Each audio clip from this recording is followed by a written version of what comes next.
السلام علیکم ورحمۃ اللہ وبرکاتہ۔ ان الحمد للہ نحمده ونستعینه ونستغفره ونعوذ باللہ من شرور انفسنا ومن سیئات اعمالنا من يهده الله فلا مضل له ومن يضلل فلا هادي له واشهد ان لا اله الا الله وحده لا شريك له وأشهد أن محمدا عبده ورسوله وبعد فقال الله تبارك وتعالى لقد كان لكم في رسول الله أسوة حسنة وقال تبارك وتعالى فاتبع ملة إبراهيم حنيفا۔ تمام قسم کی تعریفیں، وہ بڑائی، وہ بزرگی اللہ رب العزت کے لیے ہے، جو ہمارا حقیقی مالک ہے، حقیقی خالق ہے، حقیقی مدبر ہے۔ لاکھوں کروڑوں درود و سلام ہو سرور کائنات، فخر موجودات احمد مجتبی محمد مصطفیٰ صلی اللہ علیہ وسلم پر، جنہیں سارے کائنات کے لیے اللہ نے رحمت بنا کر مبعوث کیا۔ میں اللہ رب العزت کی بارگاہ میں دعا کرتا ہوں کہ اللہ تعالیٰ جس طرح ہمیں اس مبارک مجلس میں اللہ نے جمع کیا ہے، اسی طرح ہمیں جنات الفردوس میں جمع کریں۔ اور میں اللہ سے دعا کرتا ہوں کہ اللہ سبحانہ و تعالیٰ ہمارے رمضان کی محنتوں کو قبول فرمائے، ہمارے روزے، ہماری زکاتیں، ہماری نمازیں، ہمارے ذکر و اذکار، ہمارے استغفار اور ہماری کوتاہیاں کو دور کر کے ہماری ان عبادات کو قبول فرمائے۔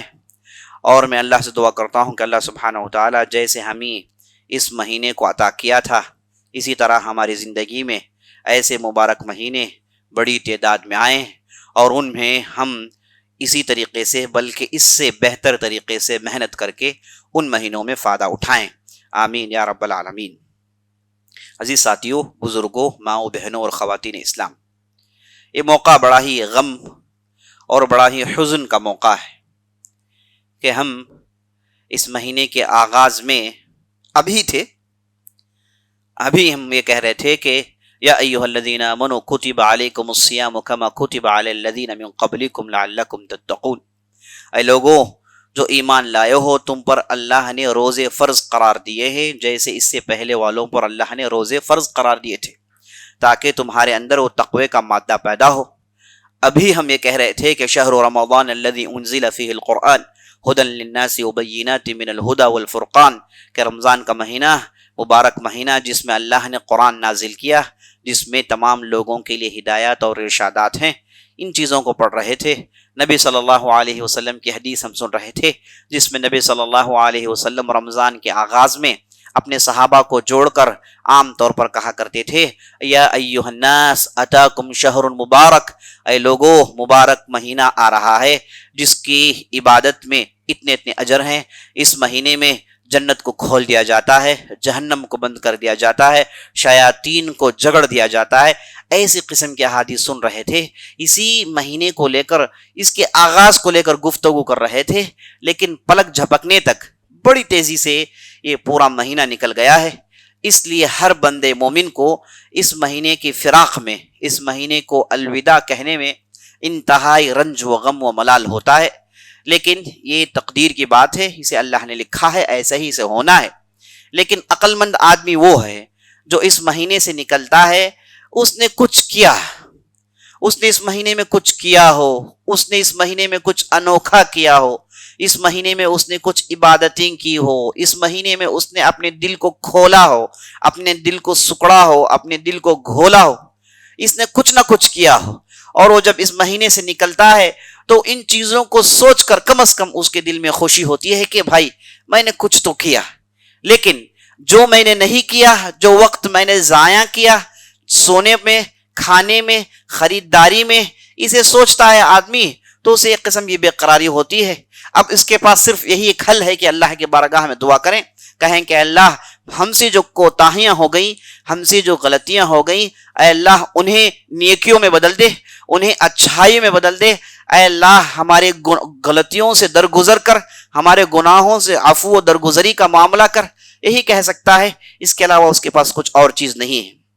لیکن ایک رات کم از کم اور ایک دن کم از کم انشاءاللہ باقی ہے، اور جو کچھ وہ مانگنا چاہتا ہے، جو کچھ وہ کرنا چاہتا ہے، وہ ان راتوں میں آنے والے ایک دن میں کر سکتا ہے. اور اللہ سبحانہ و تعالی جب مہینہ ختم ہو رہا ہوتا ہے اور آخری اس موقع پر جو بھی اللہ کے پاس رجوع کرتا ہے اللہ سبحانہ و تعالیٰ اسے رد نہیں کرتا. عین ممکن ہے کہ آج کی رات شب قدر کی رات ہو، عین ممکن ہے کہ کل کے روزے میں آپ کچھ ایسی اچھائی کرے جس سے اللہ خوش ہو کہ آپ کے گردن کو جہنم سے رہا کرے، یہ عین ممکن ہے. اور جیسے کہ کہا جاتا ہے العبرۃ بالخواتیم، اصل اعتبار کیسے آپ عبادت شروع کرتے ہیں اس پر نہیں، اصل اعتبار اس پر ہے کہ کیسے آپ عبادت ختم کرتے ہیں. کیسے آپ اپنی زندگی کو شروع کیے ہیں اسے کوئی اعتبار نہیں ہے، کیسے آپ اس زندگی کو ختم کر رہے ہیں، کس حالت میں آپ اس دنیا کو چھوڑ رہے ہیں، وہ بہت بڑا میٹر کرتا ہے. تو مہینہ آپ نے کس انداز سے شروع کیا، کیسے اس مہینے کے بیچ میں آپ رہے، اس سے زیادہ جو چیز میٹر کرتی ہے وہ یہ ہے کہ آپ اس مہینے کو کیسے چھوڑ رہے ہیں.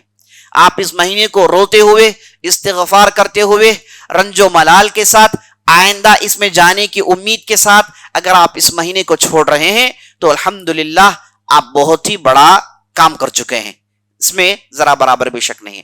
اور جیسا ہی مہینہ چلے جائے، یہ مہینے میں قبولیت کی نشانی یہ ہے کہ آپ نے اس مہینے میں کچھ کیا اور اللہ نے اسے قبول کر لیا. اس کی بہت بڑی نشانی یہ ہے کہ آپ نے مہینہ جانے کے بعد بھی وہی جذبہ، وہی اللہ سے محبت، وہی عبادت سے لگاؤ، وہی احباب سے مل بیٹھنے کی خواہش، وہی دین کی باتیں سننے کی خواہش، دین کی لیکچر سننے کی خواہش، بیانات سننے کی خواہش، دین کے کاموں میں آگے بڑھنے کی خواہش، اگر آپ یہ جذبات اپنے اندر پا رہے ہیں اور ان جذبات کو آپ نے باقی رکھنے کی کوشش نہیں کی تو آپ یقیناً رمضان سے کوئی فائدہ آپ نے نہیں اٹھایا ہے.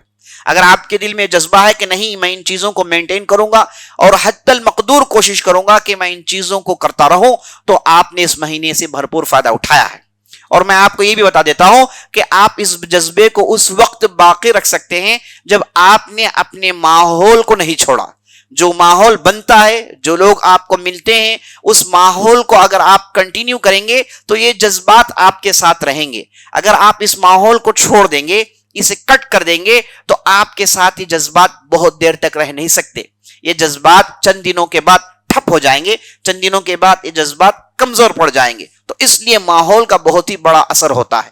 نیک لوگوں کے ساتھ مل بیٹھنا، اچھے لوگوں سے دوستی کرنا، عبادت کرنے والوں کے ساتھ اٹھنا بیٹھنا، نمازیوں سے دوستی ہونا، جمعے میں ملاقاتیں ہونا، بیانات میں ملاقات ہونا اور اچھے کاموں میں ملاقاتیں ہوتی رہنا ہے. ان چیزوں کو آپ باقی رکھیے تو رمضان کی محنتوں کی کامیابی کی نشانی ہے.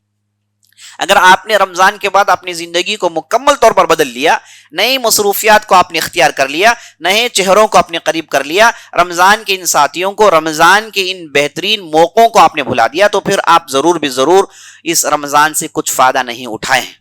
اللہ سے دعا کرتے ہیں کہ اللہ سبحانہ و تعالی ہمیں بہترین ماحول عطا کریں، نیک لوگوں کی صحبت عطا کریں، اچھے لوگوں کے ساتھ ملنے بیٹھنے کی توفیق بخشے اور ایسے لوگوں کو نصیب کریں جو ہمیں اللہ یاد دلائیں، ہمیں نماز کی پابندی سکھائیں، ہمیں اللہ کا خوف دکھائیں، ہمیں تقوی میں رہنے کا بہترین انتظام کریں.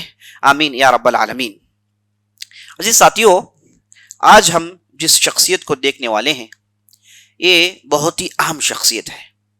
آج کا قصہ پیار محبت کا قصہ ہے. آج کا واقعہ لگاؤ کا واقعہ ہے. نبی صلی اللہ علیہ وسلم کی ایک حدیث ہے جس میں آپ صلی اللہ علیہ وسلم ارشاد فرماتے ہیں الارواح جنود مجندہ. یہ جو روحیں ہیں یہ ایک بہت بڑی آرمی ہے جسے اللہ نے تیار کیا ہے. وما تعارف منها ائتلف وما تناکر منها اختلف. نبی صلی اللہ علیہ وسلم کہتے ہیں کہ جب اللہ نے ان روحوں کو بنایا، ہم جانتے ہیں اللہ نے آدم علیہ السلام کو بنایا، آدم علیہ السلام کو انسان بنایا اور ان کے پشت سے، ان کی پیٹھ سے اللہ نے پوری آدم کی نسل کو کھینچا اور آدم علیہ السلام نے ان کی پوری نسل کو دیکھا. پوری روحیں اس وقت اللہ کے سامنے آدم علیہ السلام کے ساتھ تھیں اور اللہ نے ان روحوں سے یہ عہد لیا کہ دیکھو ہم آپ کو زمین میں بھیجنے والے ہیں، زمین میں جا کر تم اللہ ہی کی عبادت کرو گے. تو انہوں نے کہا قالوا بلا شہیدنا، ہاں ہم شہادت دیتے ہیں کہ ہم زمین میں جائیں گے اور اللہ کی دین کی تباہ کریں گے اور زمین میں جائیں گے رب العالمین کی پیرو کریں گے. یہ اس وقت روحوں نے وعدہ کیا اور اس کے بعد اللہ نے ان روحوں میں سے جب جب جن کا موقع آتا ہے انہیں اللہ نے زمین میں بھیجا ہے. تو جب یہ روحوں نے آپس میں ملاقات کی تو نبی صلی اللہ علیہ وسلم اس حدیث میں ارشاد فرماتے ہیں وَمَا تَعَارَفَ مِنْهَا ائْتَلَفَ. ان میں سے بعض روحیں آپس میں ملاقات کر جاتی ہیں اور وہ آپس میں لگ جاتی ہیں. ان کے درمیان بغیر کسی سبب کے، بغیر کسی ریزن کے ایک لگاؤ پیدا ہو جاتا ہے اور ایک ان سے دوستی ہو جاتی ہے، ایک ان سے ایک میل ملاپ ہو جاتا ہے. اب یہ روحیں جب زمین میں آتی ہیں تو اچانک جب بھی ان کی ملاقات ہوتی ہے تو وہ اپنے اندر ایک عجیب و غریب کھینچاؤ کا احساس کرتے ہیں کہ ایک دوسری روح اسے اپنی طرف کھینچ رہی ہے، وہ اپنی طرف اس کی محبت کے جال میں کھینچ رہی ہے، وہ خود بخود وہ دوسرے سے لگ جاتے ہیں. جیسا کہ ہم دیکھتے ہیں، ہم سے بھی ہوتا ہے کہ آدمی کو ہم نے کبھی دیکھا ہی نہیں، ایک مرتبہ سفر میں ملاقات ہوئی، ہمیشہ کی دوستی ہو گئی. ایک آدمی کو کبھی ہم جانتے بھی نہیں کہ وہ کہاں تھا، کیسے تھا، لیکن کبھی ایک موڑ میں زندگی کے کسی ایک مرحلے میں ملاقات ہوتی ہے اور وہ زندگی بھر کے لیے دوست ہو جاتا ہے. اب اس کا الٹا ایسے بھی ہوتا ہے. نبی صلی اللہ علیہ وسلم نے کہا وَمَا تَنَاكَرَ مِنْهَا اخْتَلَفَ. اور بعض روحیں ملتی ہیں زمین میں، چونکہ انہوں نے جب وہ اللہ کے سامنے ملے تھے تو ان لوگوں نے آپس میں ٹھیک سے اپنا رکھ رکھاؤ نہیں سجایا، تو آپس میں ان کے اندر دیکھتے ہی اختلافات پیدا ہو جاتے ہیں. یہی کچھ زمین میں بھی ہوتا ہے. کبھی آپ کسی سے ملاقات کرتے ہیں، آپ دیکھتے ہی کہتے ہیں کہ بھائی یہ آدمی ٹھیک نہیں ہے، اس کی مزاج پسند نہیں آتی، اس کے اخلاق پسند نہیں آتے، اس سے بن نہیں پڑتا، اس سے ٹھیک سے بیٹھتا نہیں، ٹھیک سے معاملات فکس نہیں ہوتے، ہم دیکھتے ہیں. تو نبی صلی اللہ علیہ وسلم نے کہا کہ یہ اصل میں روحیں ہیں جو جڑ جاتی ہیں اور یہ اصل میں روحیں ہیں جو بچھڑ جاتی ہیں. تو آج ہم آپ کے سامنے اسی قسم کے ایک بہترین پیار و محبت کا واقعہ پیش کرنے والے ہیں، اور یہ ایسا واقعہ ہے جو آپ کو یہ بتاتا ہے کہ محبت اندھی ہوتی ہے، پیار اندھا ہوتا ہے. لوگوں نے اس جملے کو بہت ہی غلط استعمال کیا اور بالکل غلط پیرائے میں استعمال کیا، جبکہ اس کا معنی بہت ہی اچھا ہوتا ہے. اس کا معنی یہ ہوتا ہے کہ اگر ایک دوسرے میں لگا ہو جائے، ضروری نہیں کہ ایک مرد ہو کہ عورت ہو، ضروری نہیں کہ کچھ دوسرا ہو، بلکہ ایک دوسرے سے جب ملاقات ہوتی ہے، ایک دوسرے سے جب محبت ہو جاتی ہے، تب آدمی یہ نہیں دیکھتا کہ یہ مالدار ہے کہ غریب ہے، تب آدمی یہ نہیں دیکھتا کہ یہ اس کے جو ہے اس کے کیا رنگ ہیں، یہ کیا زبان بولتا ہے، یہ اس کا خون کیا ہے، اس کا نسل کیا ہے، یہ چیزیں نہیں دیکھتا، بلکہ ان کے درمیان دوستی ہو جاتی ہے اور ایسے ہی زندگی آگے بڑھ جاتی ہے. اب جو پیرائے میں ہمارے معاشرے میں استعمال کرتے ہیں وہ بالکل غلط پیرایا، بالکل غلط ڈگر ہے. اس میں یہ کہتے ہیں کہ پیار اندھا اس لیے ہے کہ آدمی چاہے جو کچھ کرے، حرام کرے حلال کرے، جیسے چاہے جو چاہے جب چاہے کیا کچھ کرنا چاہے سب کچھ کرے، ہر قسم کا حرام کام کرے، خاندانوں کو بچھڑا دے، ایک دوسرے میں اختلافات ڈال لیں، اور اس کے بعد کہتے ہیں کہ پیار اندھا ہوتا ہے. یہ بالکل غلط معنی ہے اس جملے کا. تو صحیح معنی وہ ہے جو میں نے آپ کے سامنے پیش کیا. تو عزیز دوستو، آج آپ کے سامنے جس شخصیت کی میں زندگی لانے والا ہوں، ان کی پیدائش ہوتی ہے 7 بعثت نبوی. اور 7 بعثت نبوی یعنی جب نبی صلی اللہ علیہ وسلم مکے میں تھے، جب 7واں سال ہوا اسلام کے آغاز کے بعد، جب 7 سال ہوئے تو اس وقت ان کی پیدائش ہوتی ہے. اور آپ کو معلوم ہے کہ بعثت نبوی کی جو 7واں سال تھا، یہ بڑا ہی سنگین موقع تھا. یہ موقع تھا جب صحابہ حبشہ کی طرف ہجرت کر رہے تھے، اور مکے کی وادی میں اسلام کا نام لینا موت کو دعوت دینے کے برابر تھا. اسلام کے بارے میں گفتگو کرنا وہ وہاں پر بہت بڑا جھگڑے کا ایک سبب بن جاتا تھا. تو انتہائی سنگلاخ زمین تھی، انتہائی مشکل مراحل تھے. اس وقت ان کی پیدائش ہوتی ہے. جیسے ہی ان کی پیدائش ہوتی ہے، یہ خبر نبی صلی اللہ علیہ وسلم کو پہنچتی ہے، تو نبی صلی اللہ علیہ وسلم کے چہرے میں اتنی خوشی، اتنا لگاؤ، اتنی محبت اس سے پہلے نہیں دیکھی گئی. تو آپ صلی اللہ علیہ وسلم فوراً دوڑتے ہیں، اس بچے کو اپنے ہاتھ میں لیتے ہیں اور اسے چومتے ہیں، اور اس کے لیے بہترین نام کا ایک انتخاب کرتے ہیں، اور وہ نام تھا اسامہ. اور یہ بچہ زید بن حارثہ کا لڑکا. تو یہ ہوئے اسامہ بن زید رضی اللہ عنہ. جب بھی آپ اسامہ بن زید کا نام سنتے ہیں تو آپ کو ضرور بھی ضرور تعجب ہونا پڑے گا. آپ کو ضرور بھی ضرور وہ ایک بے قراری آپ کے اندر پیدا ہونی ہے کہ آخر اس بچے کے اندر کیا چیز تھی جسے نبی صلی اللہ علیہ وسلم نے ان سے غیر معمولی محبت کی. آپ صلی اللہ علیہ وسلم نے بہت ساروں کو چاہا. آپ صلی اللہ علیہ وسلم نے اپنی بیویوں کو چاہا, آپ صلی اللہ علیہ وسلم نے اپنے اصحاب کو چاہا. ابوبکر صدیق تھے, عمر بن خطاب تھے, دوسرے تھے, سب کچھ تھے, لیکن نبی صلی اللہ علیہ وسلم کا لگاؤ ان کے ساتھ کچھ عجیب ہی ہے, کچھ ڈیفرنٹ ہے. ابھی آپ دیکھیں گے کہ کیوں میں یہ باتیں بتا رہا ہوں. ایک تھے حسن حسین, جنہیں آپ صلی اللہ علیہ وسلم بہت چاہتے تھے, انہیں اپنے ہاتھ میں اٹھاتے, چومتے, ان کے لیے ہر قسم کا صبر کرتے. لیکن بات سمجھ میں آتی کہ یہ نواسے تھے, یہ ان کے لڑکی کے لخت جگر تھے, تو قانونی طور پر, عقلی طور پر یہ لگاؤ ہونا ضروری تھا. لیکن اسامہ بن زید کا معاملہ ہی کچھ اور تھا, بالکل کچھ اور تھا. ابھی آپ دیکھیں گے کہ کیسے ان سے لگاؤ تھی. اللہ اکبر. پہلے تو ان کی جو والدہ تھی جن کا نام ام ایمن تھا, انہیں آپ صلی اللہ علیہ وسلم نے اتنا چاہا کہ آپ اسے ٹھیک سے بیان نہیں کر سکتے. یہ تعبیر بیانی سے باہر ہے. آپ صلی اللہ علیہ وسلم نے ام ایمن کے تعلق سے کہا, ہی امی بعد امی وہی بقیت اہلی. کہتے ہیں کہ یہ میری ماں ہیں جو میری ماں کے بعد آئی, اور یہ میرے خاندان سے بچی کچی ایک فرد ہے. ام ایمن کون ہے؟ یہ وہ ہیں جن کے گود میں نبی صلی اللہ علیہ وسلم نے اپنی آنکھیں کھولی. جب نبی صلی اللہ علیہ وسلم نے دنیا کو دیکھا تو پہلے اس خاتون کو دیکھا جو انتہائی برکت والی, انتہائی ایمان اور جوش اور یقین رکھنے والی ایک پہاڑ تھی. یہ نبی صلی اللہ علیہ وسلم کے والد عبداللہ بن عبد المطلب کی لونڈی تھی.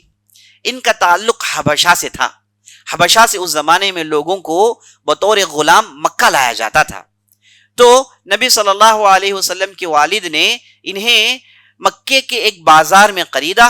وہاں پر کہا جاتا ہے حکیم بن حزام جو اس زمانے میں لونڈیوں اور غلاموں کی تجارت کرتے تھے, وہ دور دراز علاقوں سے لاتے اور انہیں مکے کی وادیوں میں بیچ دیتے تھے.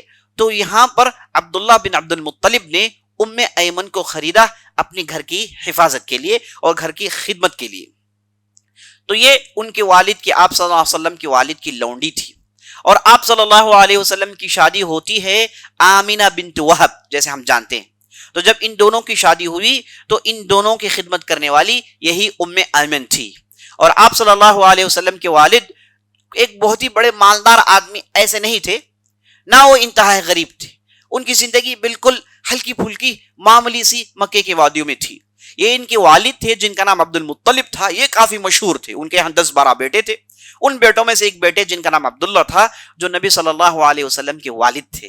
تو یہ جو تھی, یہ عبداللہ اور ان کی بیوی آمینہ کی بہترین خادمہ تھی. اور آمینہ بنت وہب کا ان سے اتنا لگاؤ تھا کہ وہ کبھی ام ایمن کو اپنے دور جانے دیتی نہیں تھی. جیسا کہ آپ جانتے ہیں ام ایمن حبشہ سے آئی ہیں, تو ان کی شکل اور ان کی صورت, ان کا رہن سہن کیسا رہا ہوگا؟ وہ بالکل حبشی تھی, اور ان کا رنگ وہی کالا کلوٹا رنگ تھا, اور اسی قسم کا چپٹا ناک تھا, اور اسی قسم کے موٹے موٹے ہونٹ تھے جیسا کہ عام طور پر افریقی لوگوں میں دیکھا جاتا ہے. بالکل وہی ان کا رنگ اور روپ تھا رضی اللہ عنہا. لیکن اتنے بہترین اخلاق والی اور اتنا ان کے دل میں ایمان اور یقین کہ اللہ اکبر. تو نبی صلی اللہ علیہ وسلم کی جب پیدائش ہوئی تو آمینہ بنت وہب کی خدمت کر رہی تھی ام ایمن. تو خود کی والدہ سے زیادہ ام ایمن کے گود میں نبی صلی اللہ علیہ وسلم رہے ہیں. اور نبی صلی اللہ علیہ وسلم ام ایمن کو بچپن سے ہی جانتے تھے. جیسے کہ بتایا جاتا ہے کہ جب انہوں نے آنکھیں کھولی تو سب سے پہلے ٹھیک سے ام نے ایمن کو دیکھا, بعد میں ان کی والدہ کو دیکھا. اس لیے نبی صلی اللہ علیہ وسلم نے انہیں ہمیشہ اتنی عزت کی, اتنی محبت کی کہ اللہ اکبر, کوئی ان کا مقابلہ نہیں کر سکتا. تو یہ تھی ام ایمن. اور اس کے بعد ہوا یہ کہ نبی صلی اللہ علیہ وسلم مکے کی وادیوں میں اسلام کا اعلان کرتے ہیں. اور نبی صلی اللہ علیہ وسلم کی شادی اس سے پہلے خدیجہ بنت خویلد سے ہو جاتی ہے. اور خدیجہ بنت خویلد نے ایک زبردست غلام خریدا تھا, وہ بھی حکیم بن حزام سے خریدتی ہیں. یہ غلام انتہائی ذہین اور عربی غلام تھا. ان کا نام تھا زید بن حارثہ. یہ مکے کی وادیوں میں بطور غلام انہیں بھیج دیا گیا تھا. مکے کے بعض لٹیرے یا پھر مکے کے باہر کے بعض قبائل جو لٹیرے قبائل تھے, انہوں نے زید بن حارثہ کو لوٹ لیا تھا اور لوٹ کر لا کر مکے کی وادیوں میں بیچ دیتے ہیں. وہاں پر خدیجہ بنت خویلد انہیں خریدتی ہیں اپنی خدمت کے لیے. اور زید بن حارثہ جو اسامہ بن زید کے والد تھے، ان سے تو نبی صلی اللہ علیہ وسلم کی محبت عجیب و غریب محبت تھی، عجیب و غریب لگاؤ تھا. وہ اس لیے کہ زید بن حارثہ کو زندگی کا ایک اہم فیصلہ کرنا تھا. وہ فیصلہ یہ تھا کہ جیسا کہ آپ نے سنا کہ انہیں غلام بنا کر مکے کی وادیوں میں بیچ دیا گیا تھا، یہ ان کے قبیلے سے اٹھا لیے گئے تھے. تو وہ قبیلے جسے بنو کلب کہا جاتا ہے یا پھر بنو کعب کہا جاتا ہے، یہ قبیلے والوں نے ان کی بہت تلاش کی. خاص طور پر زید کی جو والدہ تھی وہ رو رو کے ان کا حشر ہو رہا تھا، اور ان کے والد جن کا نام حارثہ تھا یہ پورا عرب گھوم چکے تھے اپنے ایک لخت جگر کی تلاش میں. تو ہوا یہ کہ یہ قبیلے کے بعض افراد حج کے موقع پر مکہ آتے ہیں. دوران طواف ان کی نظر زید بن حارثہ پر پڑتی ہے، اور جیسے ہی انہوں نے انہیں دیکھا تو ان کا خون مچلنے لگا. کہا کہ یہ ہمارا بندہ ہے، اس کی شکل و صورت، اس کا رنگ و روپ، رہن سہن، یہ ہمارے بندہ ہی ہو سکتا ہے. تو ان کے چچا نے انہیں پکڑ کر پوچھا کہ تمہارا نام کیا ہے؟ تو انہوں نے کہا کہ میرا نام زید ہے. پوچھا کہ تمہارے والد کا نام کیا ہے؟ کہا کہ میرے والد کا نام حارثہ ہے. تو کہا کہ اے زید بن حارثہ، تم میرے جو ہے رشتے سے تمہارا تعلق ہے. یہ کہہ کے وہ دوڑ کر اپنے قبیلے میں جاتے ہیں اور جا کر کہتے ہیں ان کے والد سے کہ زید مل گیا ہے اور زید مکے میں ہے. تو ان کے والد اور ان کے چچا سب ایک بہترین سواری کا انتظام کرتے ہیں اور خوب مال سے اس سواری کو لداتے ہیں اور اس سواری کو لے کر مکہ پہنچ جاتے ہیں. لوگوں سے پوچھتے ہیں کہ زید بن حارثہ کہاں رہتا ہے؟ لوگوں نے کہا کہ یہ اپنے آقا جن کا نام محمد بن عبداللہ الہاشمی ہے ان کے گھر رہتا ہے. تو یہ سیدھے نبی صلی اللہ علیہ وسلم کے گھر پہنچ جاتے ہیں. گھر میں دستک دیتے ہیں، دروازہ کھولا جاتا ہے تو وہاں کھڑے تھے حارثہ اور زید کے چچا جن کا نام کعب تھا. یہ دو کھڑے تھے. ان دونوں نے کہا کہ اے محمد صلی اللہ علیہ وسلم، ہمیں معلوم ہوا ہے کہ ہمارا بچہ آپ کے ہاں ہے. ہمیں معلوم ہے کہ لٹیروں نے آپ کے ہاں اسے بیچ دیا ہے. ہمیں معلوم ہے کہ آپ لوگ نیک لوگ ہو، آپ نے اسے بازار سے خریدا ہے، لیکن وہ ہمارا بچہ ہے، وہ ہماری اولاد ہے جو آپ کے ہاں پھنس گئی ہے. تو لہٰذا آپ کو جو چاہے لے لیجئے، جو مول آپ لگاتے ہیں ہم دینے کے لیے تیار ہیں. یہ دیکھیے سواری، اسے ہم نے مال سے بھر دیا ہے، آپ اس سواری کو لے لیں اور ہمارے لخت جگر کو واپس کر دیں. تو نبی صلی اللہ علیہ وسلم اور زید بن حارثہ دونوں کے درمیان ایسا لگاؤ تھا کہ بچھڑنے کی تو تصور ہی نہیں. کیونکہ خدیجہ بنت خویلد جب نبی صلی اللہ علیہ وسلم سے شادی کرتی ہیں تو وہ چاہی کہ نبی صلی اللہ علیہ وسلم کو ایک بہترین تحفہ دیں. وہ مالدار عورت تھی، ان کے پاس زمینیں تھیں، ان کے پاس زیورات تھے، ان کے پاس سب کچھ تھا، وہ سب کچھ دے سکتی تھی. لیکن انہوں نے اپنی دولت میں سب سے مہنگی اور سب سے قیمتی اگر کسی چیز کو پایا تو وہ زید بن حارثہ تھا. تو وہ کہتی ہیں کہ میں میرے سب سے قیمتی مال کو آپ کے لیے بطور تحفہ دیتی ہوں. تو نبی صلی اللہ علیہ وسلم کے پاس زید بن حارثہ بطور تحفہ، وہ بھی کس کا تحفہ؟ خدیجہ بنت خویلد کا تحفہ. اللہ اکبر. خدیجہ بنت خویلد کون ہے؟ جنہیں نبی صلی اللہ علیہ وسلم نے کبھی بلایا نہیں، کبھی بھی بلایا نہیں. ہمیشہ انہیں یاد کرتے تھے، اور اتنی یاد کرتے تھے ان کی چہیتی بیویاں غیرت کرتی تھی، کہتی تھیں کہ انہیں مرے ہوئے کئی زمانہ ہو گیا، آج ابھی بھی انہیں یاد رکھے ہو. تو یہ اس حد تک آپ صلی اللہ علیہ وسلم نے خدیجہ بنت خویلد کو یاد رکھا. اور خدیجہ کا دیا ہوا سب سے مہنگا تحفہ کون ہے؟ زید بن حارثہ رضی اللہ عنہ. اب معاملہ یہ ہوا کہ زید کے خاندان والے آ گئے، اب زید کو بچھڑنا ہے. تو نبی صلی اللہ علیہ وسلم نے کہا کہ آپ کی بات ٹھیک ہے، آپ کی دولت اپنے پاس رکھے. دولت یہ کوئی چیز نہیں جسے ہم پسند کرتے ہیں، لیکن معاملہ زید کا ہے. اب دیکھیے، زید اگر آپ کے ساتھ جانا چاہیں، خدا کی قسم نہ آپ سے میں ایک پیسہ لوں گا، نہ میں اسے روکوں گا، وہ آپ کے ساتھ جا سکتا ہے اگر وہ چاہے تو جائیں. اگر وہ نہیں جا سکتا تو خدا کی قسم میں کچھ نہیں کر سکتا، یہ میرے تحویل اور میرے کنٹرول سے باہر کا معاملہ ہے. تو انہوں نے کہا کہ صحیح بات آپ نے فرمایا، تو زید کی مرضی کے پر ہم عمل کریں گے. تو نبی صلی اللہ علیہ وسلم نے کہا کہ زید کو لے کر آؤ. تو زید بن حارثہ آئے، اور ایک طرف ان کے والد اور چچا کھڑے ہیں اور ایک طرف نبی صلی اللہ علیہ وسلم کھڑے ہیں. اب ان دونوں کے درمیان فیصلہ کرنا ہے صلی اللہ علیہ وسلم. تو نبی صلی اللہ علیہ وسلم نے کہا کہ اے زید، یہ دیکھو تمہارے والد اور چچا آئے ہیں، یہ دو تمہیں ساتھ لینا چاہتے ہیں، تمہاری رائے کیا ہے؟ تو زید بغیر سوچے سمجھے کہا کہ میں آپ کو چھوڑ نہیں سکتا، کہا کہ میں آپ کو چھوڑ نہیں سکتا، آپ کے ساتھ کوئی رہے اور آپ کو چھوڑے، یہ کیسے ممکن ہے؟ تو زید نے بغیر سوچے سمجھے کہا کہ میں نبی صلی اللہ علیہ وسلم پر کسی اور کو ترجیح دے نہیں سکتا.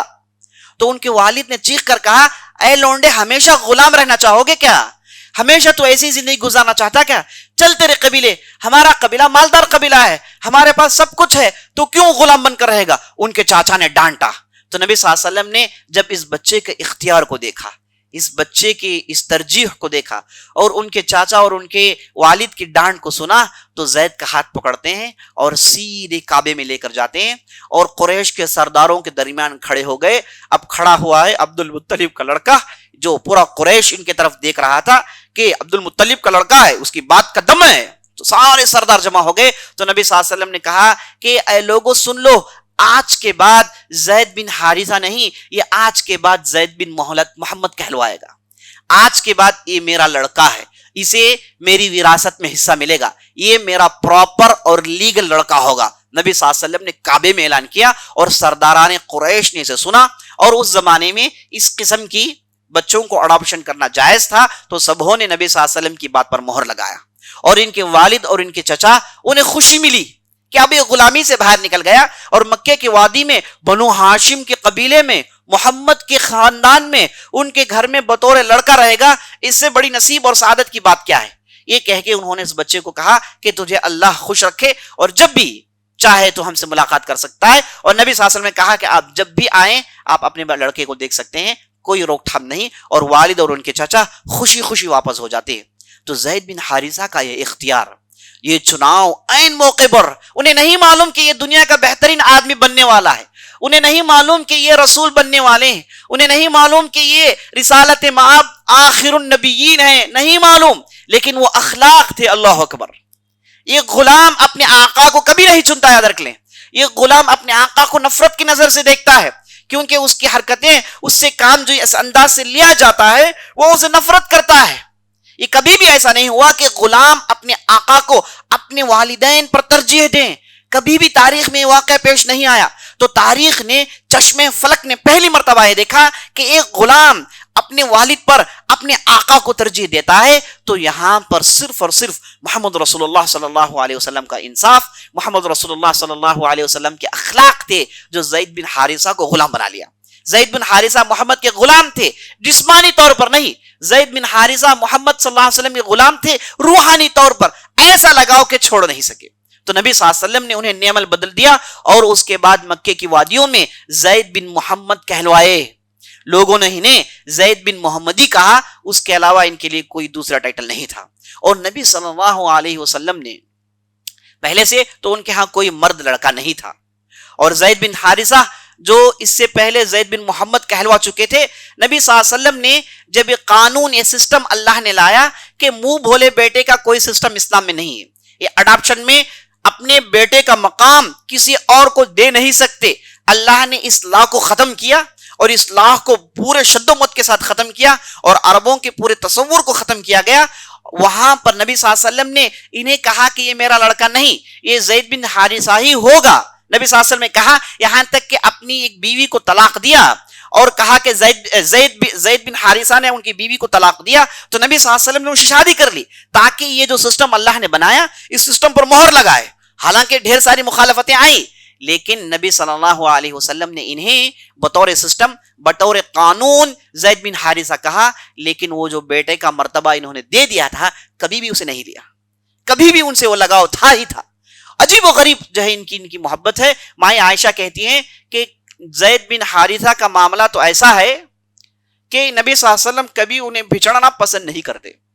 اگر کسی ذمہ داری میں بھیج دیا، کسی قافلے میں بھیج دیا یا پھر کسی مہم پر بھیجا، تو نبی صلی اللہ علیہ وسلم مسجد میں گھومتے اور بے قراری کا اظہار کرتے، پوچھتے کہ زید آ گیا. ایسے پوچھتے گھومتے کہ انہیں معلوم نہیں کہ کب موقع واپس آنے کا ہے. یہ بے قراری کا عالم ہوتا ہے. معلوم ہے کہ کب قافلہ واپس آئے گا، معلوم ہے کہ ایک کام میں گئے ہیں، انہیں واپس آنا ہے، وقت لگے گا، لیکن بے قراری کا عالم ہوتا کہ ان کی نظریں انہیں ڈھونڈتی رہتی. زید بن حارثہ کو ڈھونڈتے رہتے، مجلس میں ڈھونڈتے رہتے. سب کو معلوم ہے کہ زید بن حارثہ کے لیے خاص سٹیٹس ہے، یہ نبی صلی اللہ علیہ وسلم کی آنکھیں انہیں ڈھونڈتی ہے. یہ ان کا جذبہ تھا. اور کبھی کبھار جب سفر سے واپس آتے تو ایسے اٹھ کے، ایسے دیوانہ وار ان سے چمٹ جاتے اور ان کے ماتھے کو بوسا دیتے کہ صحابہ تعجب میں لگ جاتے کہ یہ کیسی محبت ہے، مائی عائشہ رضی اللہ عنہ کہتی ہیں کہ نبی صلی اللہ علیہ وسلم ایک مرتبہ ان کے گھر میں تھے تو اچانک دروازے پر دستک ہوئی، تو آپ صلی اللہ علیہ وسلم نے پوچھا کہ کون؟ وہاں سے کہا گیا زید۔ تو نبی صلی اللہ علیہ وسلم پہلی مرتبہ، مائی عائشہ کہتے ہیں کہ میں نے نبی صلی اللہ علیہ وسلم کو اس حالت میں کبھی نہیں دیکھا۔ آپ صلی اللہ علیہ وسلم کا جسم کھلا ہوا ہے، ننگا ہے، صرف ناف اور گھٹنے تک آپ صلی اللہ علیہ وسلم نے کچھ پہنا ہوا ہے۔ اب کوئی چیز اوپر پہننے والے تھے، اتنے میں زید کی آواز سنے تو آپ صلی اللہ علیہ وسلم نے اس کپڑے کو ایسے ڈال لیا اور ننگے آنکھ سیدھے آئے، دروازہ کھولا اور زید کو چوما اور پوچھا کہ معاملات کیا ہے تمہارے ساتھ؟ تو زید نے جواب دیا تو اطمینان سے کہا کہ ٹھیک ہے تم جاؤ، ہم آپ سے ملاقات کریں گے۔ پھر کپڑے پہن کے آپ صلی اللہ علیہ وسلم مسجد جاتے ہیں۔ یعنی یہ صرف اور صرف خاص زید بن حارثہ کے لیے تھا۔ اور ان کے لڑکے اسامہ بن زید، یہ باپ اور بیٹے تھے، باپ اور بیٹے، لیکن دونوں میں آسمان زمین کا فرق تھا۔ زید بن حارثہ عربی تھے، خالص گورے آدمی، پیور گورے آدمی تھے، اور حسین اور جمیل، بڑے وسیم آدمی تھے، بڑی خوبصورتی تھی ان کی، زید بن حارثہ کی۔ اور ان کے لڑکے اسامہ بن زید بالکل نیکرو جیسے، کیونکہ یہ ان کی والدہ پر گئے تھے، ام ایمن جو تھی یہ اسامہ بن زید کی والدہ تھی، اور میں نے آپ کو بتایا ام ایمن حبشیہ تھی، تو اسامہ بالکل ان کی والدہ پر گئے تھے۔ والد اور انہیں کوئی تعلق تھا ہی نہیں، کوئی دیکھتا تو کہتا کہ یہ ان کا بیٹا، تعجب سے پوچھتا کہ یہ دونوں باپ بیٹے ہیں، اتنا ان دونوں کے درمیان فرق تھا۔ اور نبی صلی اللہ علیہ وسلم نے زید بن حارثہ سے کہا کہ تم ام ایمن سے شادی کر لو۔ ام ایمن زید بن حارثہ سے کافی بڑی ہیں، کافی بڑی ہیں، لیکن نبی صلی اللہ علیہ وسلم نے زید بن حارثہ سے کہا کہ اگر کوئی آدمی کسی جنت کی عورت سے شادی کرنا چاہتا ہے وہ آدمی ام ایمن سے شادی کر لے۔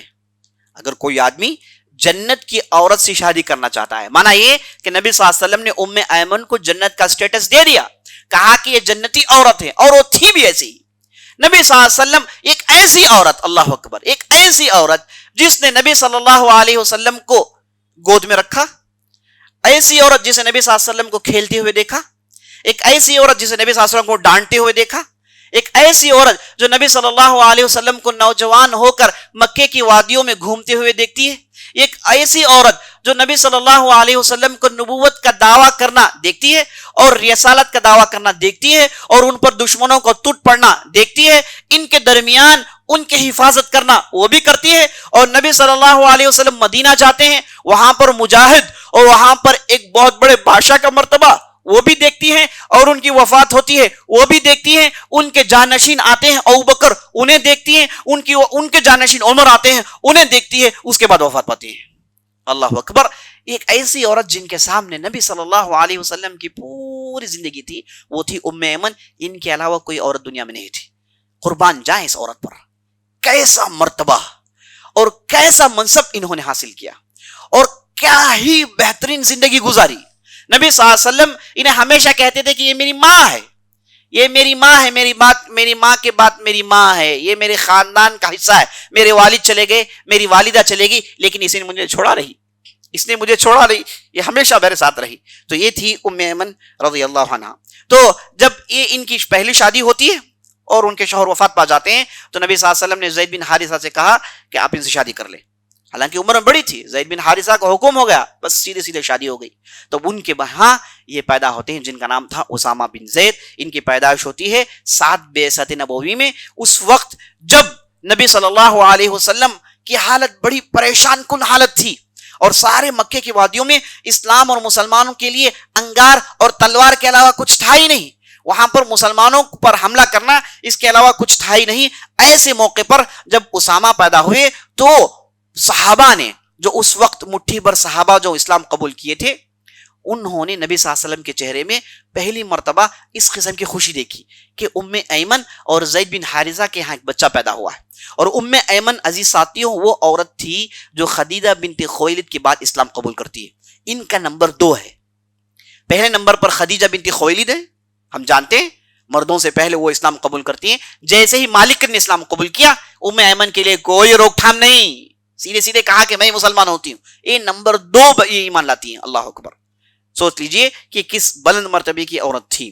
تو نبی صلی اللہ علیہ وسلم جب دیکھے کہ لڑکا پیدا ہوا انتہائی خوش ہوئے اور بار بار چما, اور بعض روایتوں کے مطابق نبی صلی اللہ علیہ وسلم نے ان کا نام رکھا. اور ان کی محبت کے چند نظارے دیکھتے ہوئے ہم آگے بڑھائیں گے. ہم جانتے ہیں حسن اور حسین نبی صلی اللہ علیہ وسلم بہت چاہتے تھے. یہ جب پیدا ہوئے تو نبی صلی اللہ علیہ وسلم نے ان کے نام رکھے, اور ان کا معاملہ یہ تھا کہ نبی صلی اللہ علیہ وسلم جب ممبر میں ہوتے تو یہ دو آ جاتے تو سیدھے ممبر سے اترتے, ان دونوں کو ہاتھ میں اٹھاتے اور ممبر میں چڑھ جاتے, ان دونوں کو ہاتھ میں رکھ کے خطبہ دیتے, اور ان دونوں کو ہاتھ میں رکھ کے نماز پڑھتے, اور ان دونوں کے ساتھ عجیب و غریب سلوک کہ یہ جب سجدے میں ہوتے, اگر حسن سجدے میں ان کے پیٹھ پر چڑھ جاتے تو نبی صلی اللہ علیہ وسلم سجدے میں دیر تک سر رکھے ہوئے تھے. صحابہ کو معلوم ہے کہ ابھی ان کے پیٹھ میں حسن ہے. نبی صلی اللہ علیہ وسلم نہیں چاہتے کہ بچے کو نقصان ہو جائے, اس لیے سجدے میں سر رکھے ہوئے تھے, اور جب تک وہ بچہ کھیل کے نہیں اتر جاتا سب سجدہ کرتے رہتے تھے. بچے بھی ایک عجیب و غریب مقام. تو کبھی کبھار اپنے گھر سے نکلتے حسن حسین کو اٹھاتے, کہتے کہ اے اللہ میں انہیں چاہتا ہوں, تو بھی ان سے چاہنا. ایک مرتبہ اسامہ کو دیکھا, وہ بھی مسجد میں آئے ہوئے تھے. اس وقت ان کی عمر 9-10 سال کی تھی, بڑا بچہ تھا, اور حسن تھوڑے ان کی عمر جو ہے 3-4 سال کی تھی. ان دونوں کو نبی صلی اللہ علیہ وسلم اٹھا لیتے ہیں. بڑا بچہ ہے, اس کے باوجود ان دونوں کو اٹھا لیتے ہیں, کہتے اللہم انی احبہما, اے اللہ میں ان دونوں سے محبت کرتا ہوں. اللہم احبہما, اے اللہ ان دونوں سے تو بھی محبت کر, اے اللہ ان دونوں سے تو بھی محبت کر. تو نبی صلی اللہ علیہ وسلم کی دعا ہے. اللہ اکبر. تو اسامہ بن زید کا مرتبہ آپ کیلکولیٹ کر لیجئے. اللہ اکبر. اور اسامہ بن زید جب وہ بچے تھے تو نبی صلی اللہ علیہ وسلم کی مجلس میں ایک بار بیٹھے تھے تو انہیں چھینک آ جاتی ہے. جیسے ہی چھینک آئی تو ریٹ ناک سے نکل آیا, تو نبی صلی اللہ علیہ وسلم نے اپنے کپڑے سے انہیں پوچھا. تو مائی عائشہ نے کہا کہ یہ کیا عجیب لگاؤ ہے. تو نبی صلی اللہ علیہ وسلم نے کہا کہ اس بچے کو میں محبت کرتا ہوں, تم بھی سے محبت کرنا. حالانکہ اسامہ بن زید اور مائی عائشہ کی عمر کچھ زیادہ فرق نہیں تھا. تو نبی صلی اللہ علیہ وسلم نے کہا کہ اسامہ بن زید کہ انہیں ہمیشہ محبت کرنا. تو نبی صلی اللہ علیہ وسلم انہیں پوچھتے, انہیں نہلاتے, انہیں کپڑے پہناتے, یعنی لگ بھگ اپنے نواسی کی طرح آپ صلی اللہ علیہ وسلم نے اسامہ بن زید کو پالا. اور اسامہ بن زید ایک مرتبہ گھر میں آتے ہیں تو وہ ٹھوکر کھا کے نیچے گر جاتے ہیں, ان کے سر میں چونٹ آ جاتا ہے اور خون نکلتا ہے. تو نبی صلی اللہ علیہ وسلم جو مائی عائشہ کے ساتھ بیٹھے ہوئے تھے, جیسے ہی دیکھے کہ وہ گر گئے, چھلانگ لگا کے بھاگتے ہیں اور اس بچے کو اٹھاتے ہیں اور مائی عائشہ سے کہتے ہیں کہ ان کے زخم کو پوچھنا. اب مائی عائشہ ان کے ہاں کوئی بچے نہیں تھے, وہ بچوں کی پرورش, بچوں کی دیکھ بھال سے واقف نہیں تھی, بچوں کو ہینڈل کرنا انہیں آتا نہیں تھا. تو نبی صلی اللہ علیہ وسلم جب کہا کہ خون پوچھو تو وہ کراہت کرنے لگی, کہی کہ ایسا کام جو اس سے پہلے نہیں کیا ہے. تو نبی صلی اللہ علیہ وسلم جب دیکھا کہ مائی عائشہ آگے نہیں آ رہی ہیں تو خود آگے جاتے ہیں, ان کے زخم کو پوچھتے ہیں. خون نکل رہا تھا تو آپ صلی اللہ علیہ وسلم نے اپنے منہ مبارک کو اس زخم میں رکھا اور خون چوستے اور تھوکتے, خون چوستے اور تھوکتے, خون چوستے اور تھوکتے. اس میں تمام ڈاکٹرز کے لیے حکمت ہے کہ مار پڑنے کے بعد تھوڑا خون خراب ہو جاتا ہے, اسے نکلنا ہی نکلنا ہے, خون کو روکنا نہیں ہے, نکلنے والے خون کو نکال دینا ہے, کیونکہ یہ خون ڈیفیکٹ ہو جاتا ہے اس کے اندر. تو نبی صلی اللہ علیہ وسلم نے خون کو تھوکا اور اس کے بعد مرہم پٹی کی, اور اسامہ بن زید کے ساتھ انہیں دلاسا دلاتے رہے, کہتے رہے کہ رو مت, مار لگ گیا ہے, جیسے کوئی ایک باپ اپنے بیٹے کے ساتھ کرتا ہے. بالکل نبی صلی اللہ علیہ وسلم نے اسامہ بن زید کے ساتھ وہی معاملہ کیا. تو اور اسامہ بن زید جب نوجوان ہو گئے تو نبی صلی اللہ علیہ وسلم ان کو دیکھتے, وہ بالکل حبشی تھے اور ان کے والد بالکل پورے عربی تھے. یہ باپ بیٹے دونوں مل کر آتے تو پورے بستی والے کہتے کہ بھائی کیا ہے, یہ باپ ہیں اور بیٹے ہیں, دونوں میں کوئی لگاؤ ہے ہی نہیں. بعض لوگ کہتے بطور مذاق, اور بعض منافقین بھی تھے, انہوں نے ہر قسم کی باتیں کی, کہا کہ ان دونوں کے درمیان کچھ ہے نا. یہ بات کہنے والے ہر زمانے میں ہوتے ہیں, ہے نا. بعض لوگوں کو یہ بات کرنے میں بڑا مزہ آتا ہے, یہ سبجیکٹ کے وہ ماہر ہوتے ہیں, ہے نا. کسی کو کسی کے پیچھے لگا دیں, کسی کو کسی سے کنیکٹ کر دیں, یہ بولنے میں بڑا مزہ آتا ہے. انہیں جان لینا چاہیے کہ ایسا کام کرنا اسی کو قذف کہتے ہیں, اور قذف بڑے گناہوں میں سے ہے. بھولی بھالی مومن عورتوں پر تہمت لگانا یہ بڑے گناہوں میں سے ہے. اللہ حفاظت کریں, زبان کی ہمیں ہر حال میں حفاظت کرنی ہے. تو یہ منافقین جو تھے مدینے میں, انہوں نے ان دونوں کو لے کر بہت ساری باتیں بتائی. نبی صلی اللہ علیہ وسلم کو بہت ٹھیس پہنچتی تھی. نبی صلی اللہ علیہ وسلم بارہا کہا کہ ان کا لڑکا ہے, لیکن نبی صلی اللہ علیہ وسلم کو ٹھیس پہنچتی جب ایسی باتیں سنتے. تو نبی صلی اللہ علیہ وسلم گویا کہ دعا کر رہے تھے کہ اللہ ان کے منہوں کو بند کر دے, یہ کیسی باتیں کرتے ہیں.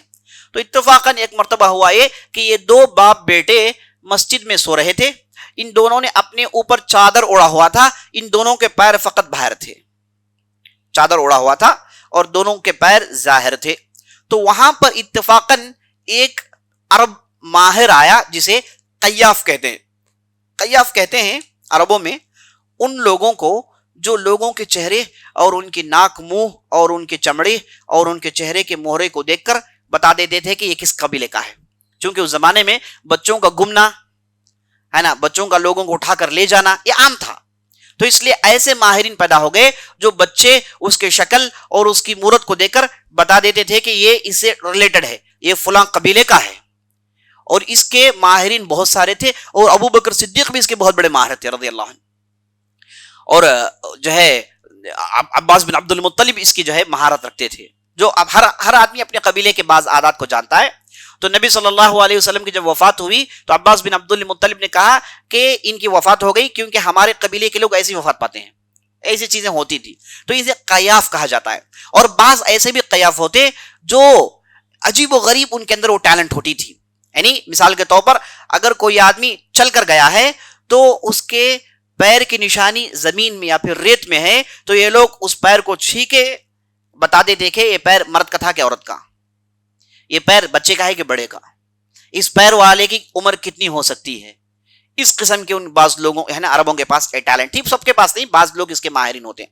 یہاں تک کہ اونٹ اگر پیر رکھ کر جائے تو وہ پیر کی نشانی کو دیکھ کر بتاتے تھے کہ یہ اونٹ ہے کہ یہ اونٹنی ہے، یہ اونٹنی کے پیٹ میں بچہ ہے کہ نہیں ہے، بچہ ہے تو کتنے مہینے کا ہے. اس حد تک ان کے پاس مہارت تھی. کہا جاتا ہے کہ ایک مرتبہ دو قیاف کی ملاقات ہو گئی.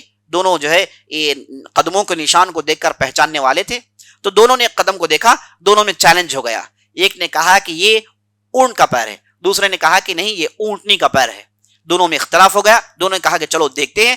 تو ان نشانوں کو دیکھتے ہوئے آگے بڑھے تو وہاں پر ایک اونٹ نظر آیا. تو جب اسے چیک کیا معلوم ہوا کہ یہ اونٹ ٹرانسجینڈر ہے. چیک کیا تو معلوم ہوا کہ یہ اونٹ ٹرانسجینڈر ہے. تو اس حد تک ان کے پاس مہارت ہوتی تھی. تو ہوا یہ کہ ایک قیاف مسجد میں داخل ہوا.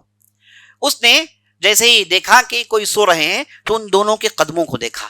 یہ قدم گورے چٹے ہیں اور ایک پیر بالکل کالا کلوٹا ہے. لیکن اس قیاف نے کہا کہ خدا کی قسم یہ پیر ایک دوسرے سے نکلے ہیں، یہ پیر ایک دوسرے سے ان کا تعلق ہے. تو قیاف کی بات وہاں کے بعض نیک لوگوں نے سنی، دوڑ کر نبی صلی اللہ علیہ وسلم کو سنایا کہ قیاف ایک صاحب آئے تھے مسجد میں، انہوں نے یہ بات بتائی. تو نبی صلی اللہ علیہ وسلم نے کہا کہ میں نے کہا تھا، اللہ سے میں نے دعا کی تھی کہ اللہ ان ظالموں کے منہ کو بند کرنا. آج کے بعد اگر کوئی کرے گا تو اسے کڑی سزا سنائی جائے گی. آج کے بعد کوئی ایسی باتیں کرے گا تو اسے کڑی سزا سنائی جائے گی. تو نبی صلی اللہ علیہ وسلم جس انداز سے خوش ہوئے وہ صحابہ کو خوش کر دیتے ہیں. اتنی خوشی، یعنی ایک چیز ان پر جو ہو رہی تھی اسے جب انہیں راحت ملی تو نبی صلی اللہ علیہ وسلم کو بہت خوشی ہوئی. ایک مرتبہ ہوا یہ کہ ایک صحابی تھے جو یمن سے تجارت کے کپڑے لائے تھے. تو ان کے پاس ایک بہترین خوبصورت کپڑا تھا جس کی قیمت تھی 50 دینار. تو وہ کپڑا لا کر انہوں نے نبی صلی اللہ علیہ وسلم کو بطور تحفہ دیا. تو نبی صلی اللہ علیہ وسلم نے ان سے تحفہ لینے سے اعراض کیا، کہا کہ میں تحفہ نہیں لوں گا اس بار، میں اسے خریدنا چاہتا ہوں، قیمت لگاؤ. تو انہوں نے کہا کہ نہیں آپ تحفہ لے لیں. نبی صلی اللہ علیہ وسلم نے کہا کہ میں تحفہ نہیں آپ سے خریدنا چاہتا ہوں. بعد میں محدثین نے کہا چونکہ وہ آدمی مشرک تھا تو نبی صلی اللہ علیہ وسلم ان سے ہدیہ لینے سے اعراض کر رہے تھے، تو اس لیے نبی صلی اللہ علیہ وسلم نے ہدیہ نہیں لیا.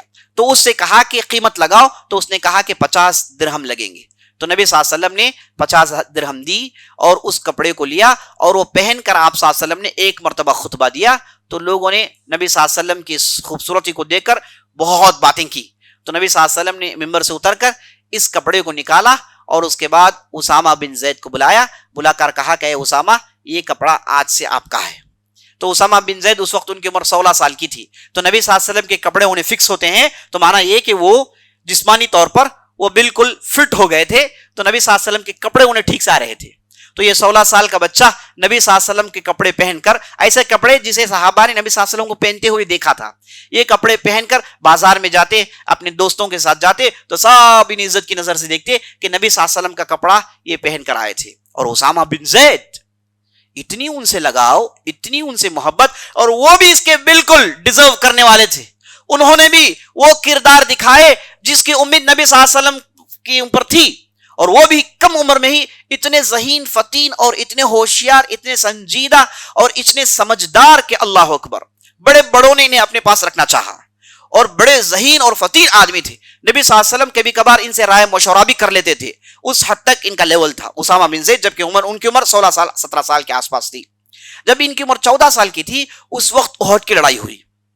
بدر کی لڑائی میں بالکل چھوٹے تھے، احد کی جب لڑائی ہوئی تو اس وقت ان کی عمر 14 سال کی تھی۔ تو کئی ایک نوجوان احد کی لڑائی میں شامل ہونے کے لیے نبی صلی اللہ علیہ وسلم کے سامنے آئے، تو نبی صلی اللہ علیہ وسلم نے کہا کہ ہمارے پاس قانون 15 سال کا ہے، جو 15 سال سے چھوٹے ہیں وہ ہمارے ساتھ چل نہیں سکتے۔ تو اسامہ بن زید پھوٹ پھوٹ کر روتے ہیں۔ نبی صلی اللہ علیہ وسلم کہتے ہیں یا رسول اللہ میں آپ کے ساتھ جانا چاہتا ہوں، میں آپ کے ساتھ جانا چاہتا ہوں۔ نبی صلی اللہ علیہ وسلم نے کہا کہ نہیں، تمہاری عمر ابھی نہیں آئی، تو انہیں دلاسا دے کر سمجھا کر نبی صلی اللہ علیہ وسلم بھیج دیا۔ تو وہ گھر گئے اور بہت دن تک روتے رہے، پریشانی ہوئی، اور جب خندق کا موقع آیا تو اس وقت ان کی عمر 15 سال کی ہو گئی تھی، اور نبی صلی اللہ علیہ وسلم کے ساتھ انہیں پیش کیا گیا تھا۔ تو اس وقت اسامہ بن زید کا عالم یہ تھا کہ یہ اپنے پنجوں کے ذریعے سے اونچے ہو کے کھڑے ہو جاتے تاکہ نبی صلی اللہ علیہ وسلم انہیں چھوٹے ہیں بول کے رد نہ کر دیں۔ تو پنجوں کے ذریعے سے بڑے بڑے اونچے لوگوں کے درمیان اونچے ہو کے کھڑے جاتے۔ نبی صلی اللہ علیہ وسلم نے ان کی اس کیفیت دی، کہا کہ نہیں تم اس بار ہمارے ساتھ ہو، آپ کو ہم اس بار رد نہیں کریں گے۔ تو اسامہ بن زید کو نبی صلی اللہ علیہ وسلم نے اپنے ساتھ کر لیا۔ یہ لگاؤ تھا نبی صلی اللہ علیہ وسلم کا اسامہ بن زید کے ساتھ۔ اسی طریقے سے ہم دیکھتے ہیں کہ اسامہ بن زید جو نبی صلی اللہ علیہ وسلم کے ساتھ ہمیشہ رہے اور نبی صلی اللہ علیہ وسلم کے ساتھ ہر موقع پر رہے، تو ان کے جو والد تھے زید بن حارثہ، انہیں نبی صلی اللہ علیہ وسلم ایک لڑائی کا امیر بنا کر بھیجتے ہیں۔ یہ مشہور لڑائی ہے، اس لڑائی کو معرکہ موتا کہا جاتا ہے۔ اس لڑائی میں نبی صلی اللہ علیہ وسلم نے کہا کہ آپ کے سردار ہوں گے زید بن حارثہ، اگر وہ شہید کر دیے جائیں تو جعفر بن ابی طالب ہوں گے، وہ شہید کر دیے جائیں تو بعد میں آئیں گے عبداللہ بن رواحہ۔ تو نبی صلی اللہ علیہ وسلم نے 3 امیروں کو مقرر کیا، تو مجاہدین کو معلوم ہو گیا کہ یہاں پر یہ تینوں شہید ہونے والے ہیں، کیونکہ نبی صلی اللہ علیہ وسلم جب کسی سے زیادہ محبت کرتے ہیں اسے امیر بناتے ہیں اور اسے جامع شہادت حاصل کرنے کے راستے فراہم کرتے ہیں۔ اور اس لڑائی میں اسامہ بن زید بھی اپنے والد کے ساتھ تھے۔ لڑائی کا آغاز ہوتا ہے، ہمیں معلوم ہے کہ بہت ہی فیصلہ کن معرکہ تھا، لگ بھگ 1 لاکھ کی نفری تھی، عیسائیوں کی اور مسلمانوں کی 3000 کے آس پاس تھی، اور مسلمانوں میں بالکل انہیں معلوم نہیں تھا کہ اتنے بڑے لشکر سے لڑائی پڑ جائے گی۔ انہیں اصل میں یہ حکم ہوا تھا کہ بعض قافلے ہیں انہیں روکنا ہے، اور ہو سکتا ہے کہ وہاں پر جھڑپیں ہوں کیونکہ اس لڑائی میں رومی آ رہے ہیں، تو انہیں یہ اندیشہ تھا۔ لیکن جب میدان میں گئے تو دیکھا کہ چونٹیوں کی طرح بڑی تعداد ہے۔ اب ان میں سے بعض لوگوں نے کہا کہ اتنی بڑی تعداد ہے، ہمارے پاس چھوٹی تعداد ہے، ہم فوراً نبی صلی اللہ علیہ وسلم کو خط لکھتے ہیں اور مدد مانگتے ہیں کہ وہ بعض لوگوں کو بھیجے، اس کے بعد ہم لڑیں گے۔ تو زید بن حارثہ نے کہا کہ کیا بول رہے ہو، ہم نے کب اپنے بل بوتے پر لڑائیاں لڑی ہے، ہم نے کب اپنی تعداد پر لڑائی لڑی ہے، ہم تو ہمیشہ اللہ پر یقین اور ایمان کے بل بوتے پر لڑتے ہیں۔ تو انہوں نے گرم تقریر کی، جوشیلی تقریر کی، تو سب تیار ہو گئے۔ یہ 3000 کی نفری کو لے کر یہ ڈھاٹے مارتے ہوئے لشکر پر ٹوٹ پڑتے ہیں، اور ایسی گھمسان کی لڑائی ہوتی ہے۔ مسلمانوں کو اللہ سبحانہ وتعالیٰ نے جیت دی، لیکن ایک چونٹیوں کی طرح تھے۔ پہلے زید بن حارثہ شہید کر دیے جاتے ہیں، جیسے ہی ان کا جھنڈا گرتا ہے وہاں پر جعفر بن ابی طالب جھنڈا تھام لیتے ہیں، بعد میں انہیں بھی شہید کر دیا جاتا ہے۔ عبداللہ بن رواحہ آگے بڑھتے ہیں، وہ جھنڈا تھام لیتے ہیں، بعد میں انہیں بھی شہید کر دیا جاتا ہے۔ تو خالد بن ولید کو لوگوں نے چنا، چونکہ وہ ان کی شروع کی لڑائی تھی، ابھی مسلمان ہوئے تھے، تو خالد بن ولید کو لوگوں نے سامنے کر دیا، اور خالد بن ولید نے دیکھا کہ یہ لڑائی میں جیت اس میں ہے کہ ہم بچ کے نکل جائیں، ورنہ 1 لاکھ کی نفری میں 3000 کی کیا معنی ہے، یہ تو بڑی آسانی سے مر کے پورے ختم ہو جائیں گے۔ تو خالد بن ولید نے جس انداز سے، جس سٹائل سے اور جس نالج سے لڑائی کے انہوں نے یہ 3000 کی نفری کو بچا کر لایا، وہاں پر خالد بن ولید کی بڑھوتری ان کی مہارت کی بہت بڑی نشانی ہے۔ تو خالد بن ولید نے یہ بچا کر واپس لائے۔ تو اسامہ بن زید بن حارثہ کے سواری میں بیٹھ کر مدینے میں داخل ہوئے، تو نبی صلی اللہ علیہ وسلم کو یہاں پر صدموں پر صدمے لگے ہیں۔ ان کے چہیتے چچا کے لڑکے جن کا نام جعفر بن ابی طالب تھا وہ شہید کر دیے جاتے ہیں، اور زید بن حارثہ شہید کر دیے جاتے ہیں۔ آپ کے شاعر جن کا نام عبداللہ بن رواحہ وہ شہید کر دیے جاتے ہیں۔ تو نبی صلی اللہ علیہ وسلم کو اس لڑائی میں کافی رنج و غم ہوا۔ تو اسامہ بن زید آئے، وہ ان کی والد کی وفات پر انتہائی غمگین تھے، انتہائی دلدوز تھے کہ وہ نبی صلی اللہ علیہ وسلم سے ملنا ان کے لیے مشکل تھا۔ وہ سیدھے اپنے گھر چلے جاتے ہیں۔ 3-4 دن کے بعد نبی صلی اللہ علیہ وسلم سے ملنے آتے ہیں، تو نبی صلی اللہ علیہ وسلم انہیں دیکھتے ہی رونا شروع کرتے ہیں۔ یہ دونوں بہت دیر تک روتے رہتے ہیں، اور نبی صلی اللہ علیہ وسلم نے کہا کہ تو فوراً کیوں نہیں آیا مجھ سے ملنے؟ لگاؤ دیکھیے، کہا کہ تو فوراً مجھ سے کیوں نہیں ملنے آیا؟ 3 دن کے بعد آیا تو رلاتا ہوا آیا، 3 دن کے بعد آیا تو نے مجھے رلا دیا۔ تو نبی صلی اللہ علیہ وسلم پوچھ رہے ہیں کہ فوراً کیوں نہیں ملا مجھ سے؟ بےتابی دیکھیے، ملنے کی، ملاقات کرنے کی بےتابی دیکھیے. اسامہ بن زید سے بار بار پوچھ رہے ہیں کہ تو مجھ سے ملنے کیوں نہیں آیا. اور اسامہ بن زید کی شادی کا بھی بڑا ہی عجیب و غریب واقعہ ہے. ایک صحابیہ تھی جن کا نام فاطمہ بنت قیس. ان کے ایک شوہر تھے جن کا نام عبداللہ بن عمر بن حارث کچھ نام تھا ان کا. انہوں نے انہیں طلاق دے دی، تین طلاق دے دی. پہلے طلاق دی، پھر رجوع کیا، پھر دونوں کے درمیان جمع نہیں، تو تیسری مرتبہ انہوں نے طلاق دی تو وہ بالکل بائنہ ہو گئی. تو انہوں نے نبی صلی اللہ علیہ وسلم کے بعد میں جب طلاق دینے کے بعد عمر نے فاطمہ بنت قیس کو بعض کھانے کے سامان بھیجے. تو فاطمہ بنت قیس کو غصہ آیا، کھانے کے سامان بھیج رہے ہو، میری تو تمہاری ذمہ داری ہے، مجھے رکھنا کھلانا پلانا پوری تمہاری ذمہ داری ہے، یہ کیا تم حصہ بھیج رہے ہو؟ تو وہ تو ٹھوکر مار دیتی ہے. تو اس کے بعد وہاں پر عمر نے کہا کہ یہ تو ہم نے آپ کو بطور تحفہ دیا، حقیقت یہ ہے کہ نہ میں تمہارے ذمہ دار ہوں، نہ میں تجھے کھلانے کا ذمہ دار ہوں، نہ تجھے میں گھر دینے کا میرے پر واجب ہے. تو فوراً فاطمہ بنت قیس سیدھے نبی صلی اللہ علیہ وسلم پر چلی جاتی ہے. بخاری کی روایت ہے. تو نبی صلی اللہ علیہ وسلم نے فاطمہ بنت قیس کی بات سنی، سن کر کہا کہ عمر نے جو کہا بالکل صحیح کہا، تم 3 مرتبہ تمہاری طلاق ہو گئی، اب اس کے بعد وہ نہ تمہیں رکھ سکتا ہے نہ کھلا سکتا ہے، یہ چیز اس پر واجب نہیں، اس نے جو بھی بھیجا ہے بطور تحفہ تمہیں قبول کر لینا چاہیے تھا. تو فاطمہ بنت قیس نبی صلی اللہ علیہ وسلم کے اس فتوے کو دیکھ کر تھوڑی دیر کے لیے روتی ہیں. اس کے بعد نبی صلی اللہ علیہ وسلم نے کہا کہ جاؤ جا کے عدت پوری کرو، عدت پوری کرتے ہی مجھے بتانا.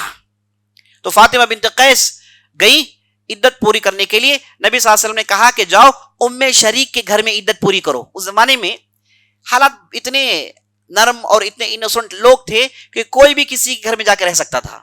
یہ عام ہم صحابہ کے سنتے ہیں، ہم دیکھتے ہیں کتنے ایسے صحابہ ہیں جن کی پرورش کئی گھروں میں ہوئی ہے. کوئی والد شہید ہو جاتے تو ان کے بچوں کو دوسرے صحابہ اختیار کر لیتے. یہ خود محمد بن ابی بکر ہیں. یہ ابوبکر صدیق جب وفات پا رہے تھے تو اس وقت ان کی عمر 2 سال کی تھی، بالکل چھوٹے تھے. انہیں پالا پوسا، جوان کیا، مجاہد بنایا، سب کچھ بنایا علی بن ابی طالب نے.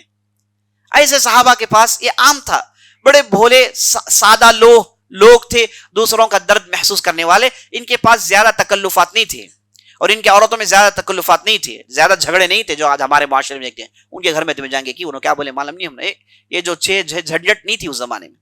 اس زمانے میں بالکل سادہ لوگ تھے اور معاف کرنا یہ ان کے پاس عام جذبہ تھا. تو یہ کہا نبی صلی اللہ علیہ وسلم نے کہا جا کے ام شریک کے گھر میں تم عدت پوری کرنا. اس کے بعد کہا کہ نہیں ام شریک کے ہم مت جاؤ، وہاں پر وہ عورت اتنی سخی داتا ہے کہ صبح شام دیتی رہتی ہے تو مردوں کی بھیڑ لگی ہوئی رہتی ہے، تم وہاں پر عدت ٹھیک سے پوری نہیں کر سکتے. کیونکہ جب عورت عدت میں ہوتی ہے وہ مردوں کے سامنے نہیں آتی ہے، چونکہ مردوں کے سامنے آئے گی تو کوئی آدمی شادی کرنے کے لیے منگنی کا پیغام دے دے گا اور عدت میں یہ کرنا جائز نہیں تھا. تو نبی صلی اللہ علیہ وسلم نے کہا کہ ام شریک کے یعنی تم عبداللہ بن ام مکتوم کے ہاں چلے جاؤ، مرد آدمی ہیں. کہا کہ وہ اندھے ہیں، انہیں نظر نہیں آتا، انہیں جا کر کہو کہ نبی صلی اللہ علیہ وسلم بھیجا ہے تو وہ اپنے گھر کا کمرہ دے دیں گے، وہاں پر تمہاری عدت پوری کرنا. 4 مہینے 10 دن عدت پوری کرنے کے بعد ہاں جیسے ہی عدت پوری ہو جائے مجھے آ کے خبر دینا. تو یہ جاتی ہیں عدت پوری کرتی ہیں اور آ کر نبی صلی اللہ علیہ وسلم کو خبر دیتی ہیں کہ یا رسول اللہ میری عدت پوری ہو گئی. تو نبی صلی اللہ علیہ وسلم نے کہا کسی نے شادی کا پیغام بھیجا. دیکھیے اسامہ بن زید سے محبت عجیب و غریب محبت ہے. تو کہتے ہیں کسی نے تمہیں شادی کا پیغام بھیجا؟ تو فاطمہ بنت قیس کہتے ہیں کہ ہاں مجھے معاویہ نے شادی کا پیغام بھیجا ہے اور ابو جہم نے شادی کا پیغام بھیجا ہے. تو کہا معاویہ وہ تو کنگال آدمی ہے، اس کے پاس کچھ ہے ہی نہیں. نبی صلی اللہ علیہ وسلم نے کہا کہ معاویہ فاما معاویہ فهو صعلوک، معاویہ وہ تو کنگال آدمی ہے، اس کے پاس پیکٹ میں پیسے نہیں ہیں، وہ تو تھوڑی تجھے پالے گا. یعنی اور ایک بعض روایتوں سے بات معلوم ہوتی ہے کہ معاویہ کو اس واقعے سے پہلے انہیں ڈھیر سارا مال بطور غنیمت نبی صلی اللہ علیہ وسلم نے دیا تھا. لگ بھگ انہیں 100-150 اونٹ تو ملے تھے، لیکن پتہ نہیں معاویہ رضی اللہ نے کہاں پر انویسٹمنٹ کر دیا، پھر کچھ لاس ہو گیا. نبی صلی اللہ علیہ وسلم کہتے ہیں کہ اما معاویہ فهو صعلوک، معاویہ کنگال آدمی ہے، غریب آدمی ہے، اس کے پاس مت جانا. اس کے بعد کہا واما ابو جہم فلا يضع العصا عن عاتقه، کہا کہ ابو جہم اس نے پیغام بھیجا یہ آدمی تو خوب دھلائی کرنے والا ہے، یہ آدمی لاٹھی پکڑ لے تو لاٹھی نیچے نہیں رکھتا، مانا یہ کہ خوب عورتوں کو مارنے والا ہے. ضراب النساء، تھوڑی بھی غلطی برداشت نہیں کرتا، لاٹھی خوب چلاتا ہے، خوب دھلائی کرنے والا ہے. اور عورتیں ایسے مرد کو پسند نہیں کرتی، تھوڑی جا کے جو ہے دھو جائے گی وہ، تو ایسے عورتوں پسند نہیں کرتی. تو نبی صلی اللہ علیہ وسلم نے کہا کہ ابو جہم ایسا آدمی ہے، معاویہ ایسا آدمی ہے، دونوں کے رشتے کو رد کر دو. انہوں نے کہا کہ تو کیا کریں؟ کہا تزوجی اسامہ، کہا کہ اسامہ سے شادی کرو. تو جیسے ہی فاطمہ بنت قیس کو اسامہ کا نام آیا تو روایت میں آتا ہے کہ اس عورت نے کہا اسامہ اسامہ، کیونکہ وہ اسامہ جو تھے جیسے آپ کو بتایا ان کا رنگ روپ کچھ اور تھا، اور فاطمہ بنت قیس حدیث میں کہتی ہیں اسامہ فکرہتہ، اسامہ کو میں نے پسند نہیں کیا، اسامہ کو میں نے پسند نہیں کیا، ان کے چہرے و صورت سے مجھے وہ پسند نہیں آیا. میں نے نبی صلی اللہ علیہ وسلم کہا کہ یا رسول اللہ میں اسامہ کو پسند نہیں کرتی. یہاں دیکھیے نبی صاحب کہتے ہیں لا لا تزوجی اسامہ، نہیں اسامہ سے شادی کرو. اس نے کہا کہ نہیں مجھے اسامہ پسند نہیں، کہا کہ اسامہ سے شادی کرو اللہ برکت دے گا. تو اس کے بعد کہتی ہیں کہ میں نے نبی صلی اللہ علیہ وسلم کی بات کو مان لی اور میں نے شادی کی. تو ابو زید یعنی اسامہ، ان کے شادی کے بعد میری زندگی میں اتنی برکتیں آئیں کہ اللہ اکبر، مجھے لوگوں کے درمیان اتنی عزت ملتی تھی چونکہ میں اسامہ کی بیوی تھی. تو نبی صلی اللہ علیہ وسلم نے اسامہ سے محبت کی، دیوانہ وار محبت کی. وہ چہرے اور روپ سے تو ان کا کوئی کیلکولیشن تھا ہی نہیں. کوئی بڑے بڑے جو صحابہ جو خوبصورت، معاویہ، ابو سفیان، یہ سب خوبصورتی کے پہاڑ تھے، ان کا کوئی مقابلہ نہیں کر سکتا تھا. لیکن نبی صلی اللہ علیہ وسلم نے ان لوگوں کو اپنے قریب کیا جن کے دل اچھے تھے. ان اللہ لا ينظر الى صورکم ولا الى اجسامکم ولكن ينظر الى قلوبکم. اللہ سبحانہ وتعالی تمہارے جسمیں، تمہارے جو ہے زبانیں، تمہارے رنگ نہیں دیکھتا، اللہ سبحانہ وتعالی تمہارے دل دیکھتا ہے. تو نبی صلی اللہ علیہ وسلم نے اس پر بھرپور عمل کیا. سب سے قریب بلال حبشی، ان کے خاص پی ہیں، اٹھتے بیٹھتے انہی کے ساتھ ہیں. اسامہ بن زید ان کے لڑکے کی طرح ہیں، ہے نا. ام ایمن یہ لونڈی تھی، نبی صلی اللہ علیہ وسلم نے اتنی عزت دی کہ صحابہ کو سمجھ میں نہیں آیا کہ اتنی عزت آخر کیوں. تو نبی صلی اللہ علیہ وسلم نے ایسے لوگوں کو اپنے قریب کیا. کبھی سفر میں چلے جاتے، ایک سفر میں واپس آئے تو لوگوں نے دیکھا کہ نبی صلی اللہ علیہ وسلم ابھی مصروف، لڑائی لڑ کے بڑے بڑے کام کر کے وہ مسجد میں آئے. تو لوگوں نے نبی صلی اللہ علیہ وسلم کو ڈسٹرب نہیں کرنا چاہا، سیدھے مسجد میں آئے، نماز پڑھتے ہیں، سلام پھیرتے ہیں. آپ صلی اللہ علیہ وسلم کی نظر کسی کو تلاش کر رہی ہے. صحابہ نے پوچھا یا رسول اللہ ہماری جان آپ پر قربان جائیں، آپ کس کی تلاش میں ہیں؟ تو نبی صلی اللہ علیہ وسلم نے کہا کہ وہ جو عورت جھاڑتی ہے کہاں ہے؟ یہ جو عورت مسجد جھاڑتی ہے اس کا نام بھی نہیں آتا روایتوں میں. اس کے بارے میں آتا ہے کہ وہ کالی کلوٹی ایک لونڈی عورت تھی جس کا کام صرف مسجد کو جھاڑنا تھا. تو نبی صلی اللہ علیہ وسلم پوچھتے ہیں کہ وہ جو مسجد کو جھاڑتی تھی کہاں ہے وہ عورت؟ صحابہ نے کہا یا رسول اللہ اس عورت کی کوئی قیمت نہیں تھی، ہم نے ضروری نہیں سمجھا کہ آپ کو اطلاع دیں. کہا کہ کیا بول رہے ہو؟ کہا کہ کیا بول رہے ہو تم لوگ؟ کہا کہ چلو مجھے بتاؤ اس کے قبر کہاں ہے. تو صحابہ لے کر ان کے قبر کے پاس جاتے ہیں. تو نبی صلی اللہ علیہ وسلم دیر تک دعا کرتے رہے، وہاں پر جنازے کی نماز پڑھی، اس عورت کے لیے دیر تک دعا کرتے رہے. کالی کلوٹی عورت. تو نبی صلی اللہ علیہ وسلم نے معاشرے میں جن کی کوئی اہمیت نہیں ہوتی انہیں آپ صلی اللہ علیہ وسلم نے ساتھ دیا، انہیں اپنے آپ کے قریب رکھا. بڑے بڑے لوگوں سے ملاقاتیں ہوتی، بڑے بڑے لوگوں سے اٹھنا بیٹھنا ہوتا، لیکن معاشرے میں جن کے جو ہے پروفائلز چھوٹے ہیں، آج کی زبان میں اگر کہنی چاہے جن کے پروفائلز کم ہیں، جن کے پروفائل چھوٹے ہیں، انہیں نبی صلی اللہ علیہ وسلم نے کبھی بھی دھتکارا نہیں بلکہ انہیں اپنے قریب رکھا. یہ نہیں کہا کہ یہ کیا غریب لوگ ہیں، یہ نہیں کہا یہ کیا کالے کلوٹے لوگ ہیں، یہ نہیں کہا کہ یہ کیا تھرڈ کلاس لوگ ہیں. ان کے ساتھ بیٹھتے تھے، ان کے ساتھ کھاتے تھے، ان کے ساتھ محبت رچاتے تھے اور لوگوں سے کہتے کہ ان سے محبت کرو. ایسے ایسے مرتبے کو پہنچا دیا کہ بڑے بڑے صحابہ، بڑے بڑے عرب قبائل کے لوگ انہیں دیکھ کر تعجب کرتے تھے. تو نبی صلی اللہ علیہ وسلم نے فاطمہ بنت قیس سے کہا کہ نہیں تم اسے شادی کر لو. وہ نہیں کہتی رہی، آخر تک اسے شادی کرا کر چھوڑا. اور فاطمہ بنت قیس نے کہا کہ اس کے بعد مجھے اتنی برکتیں ملی اور میری عزت میں اضافہ ہو گیا، اللہ نے خوب برکت ڈالی. اس سے پہلے اسی طریقہ سے ایک صحابی کی شادی کرواتے ہیں، ان کا نام جلیبیب تھا، جلیبیب. وہ بھی ایسے ہی ایک معاملی، ان کا خاندان معلوم نہیں، ان کے باپ کون تھے معلوم نہیں، ماں کون تھے معلوم نہیں، مدینے میں رہتے تھے. انہوں نے اسلام قبول کیا. نبی صلی اللہ علیہ وسلم نے خوب چاہا، اتنا چاہا کہ نبی صلی اللہ علیہ وسلم نے ایک دن کہا کہ اے جلیبیب تم شادی کیوں نہیں کرتے؟ تو جلیبیب نے کہا یا رسول اللہ شادی اور میں ممکن نہیں، میرا خاندان تو آپ جانتے ہیں، میری حالت تو آپ جانتے ہیں، اتنا کنگال ہوں کہ پہنے ہوئے کپڑے کے علاوہ کچھ ہے ہی نہیں، کوئی بینک بیلنس کچھ بھی نہیں، کون مجھے شادی کرے گا؟ تو نبی صلی اللہ علیہ وسلم نے کہا کہ میں تمہاری شادی کروں گا. یہ کہہ کے نبی صلی اللہ علیہ وسلم چھوڑ دیا. تو جلیبیب کو اتنا خوش ہوا کہ نبی صلی اللہ علیہ وسلم شادی کریں گے. تو وہ اس کے بعد نبی صلی اللہ علیہ وسلم نے کہا کہ جاؤ دیکھو کون سے خاندان سے تم شادی کرنا چاہتے ہو. اب جلیبیب کو معلوم نہیں تھا کہ پروسیجر کیا ہے، سیدھے عورتوں کو دیکھنے لگے. کمپلینٹ پہنچ گیا کہ بھائی یہ کون بھائی جلیبیب ہے، وہ سیدھے بازاروں میں عورتوں کو دیکھ رہے ہیں. تو نبی صلی اللہ علیہ وسلم جلیبیب کو بلایا کہ کیا کر رہے ہو، یہ طریقہ غلط ہے، یہ طریقہ نہیں. اس کے بعد نبی صلی اللہ علیہ وسلم نے کہا کہ جاؤ فلاں گھر والوں میں سیدھے گھر میں دستک دو، وہ دروازہ کھولیں گے، کہنا کہ مجھے رسول اللہ نے بھیجا ہے، کہنا کہ مجھے رسول اللہ نے بھیجا ہے اور یہ حکم ہے کہ تمہاری بیٹی کو مجھ سے شادی کروا دے. تو جلیبیب اتنے بھولے بھالے آدمی تھے کہ یہ ٹف پیغام یہ کیسے لے جائے، انہوں نے کچھ سوچا نہیں، نبی صلی اللہ علیہ وسلم نے کہہ دیا تو بات ختم. سیدھے اس گھرانے میں گئے، دستک دی، گھر والوں میں دروازہ کھولا، خالص عربی انصاری خزرجی قبیلہ تھا، دروازہ کھولا تو وہاں پر وہ کھڑے تھے اور اس کے پیچھے ان کی بیوی کھڑی تھی. تو دونوں نے دیکھا کہ یہ کون آدمی کھڑا ہوا ہے باہر. تو جلیبیب نے کہا کہ مجھے رسول اللہ نے بھیجا ہے. کہا کہ ٹھیک ہے بتاؤ. کہا کہ تمہاری جو لڑکی گھر میں ہے اس کا حکم ہوا کہ مجھے شادی کروا دے. انہوں نے کہا کہ کیا بک رہے ہو؟ تو اس کے بیچ ان کی عورت نے کہا کہ کیا بول رہے ہو؟ کہا کہ یہ نبی صلی اللہ علیہ وسلم کا حکم ہے. تو ان دونوں نے کہا کہ نبی صلی اللہ علیہ وسلم یہ آدمی انہیں سمجھ میں نہیں آئی، اب وہ کچھ اعتراض بھی نہیں کر سکتے. خاموشی سے انہوں نے کہا کہ جاؤ میں نبی صلی اللہ علیہ وسلم سے گفتگو کروں گا. اتنے میں گھر کے اندر سے آواز آئی عورت کی، لڑکی کی. کہا کہ ابا جان امی جان اندر آؤ. یہ دونوں اندر گئے. کہا کہ کیا کر رہے ہو تم لوگ؟ نبی صلی اللہ علیہ وسلم نے بھیجا ہے، رد کرو گے؟ نبی صلی اللہ علیہ وسلم نے بھیجا ہے. یہ آدمی جھوٹ نہیں کہتا، یہ نبی صلی اللہ علیہ وسلم کا پیغام ہے.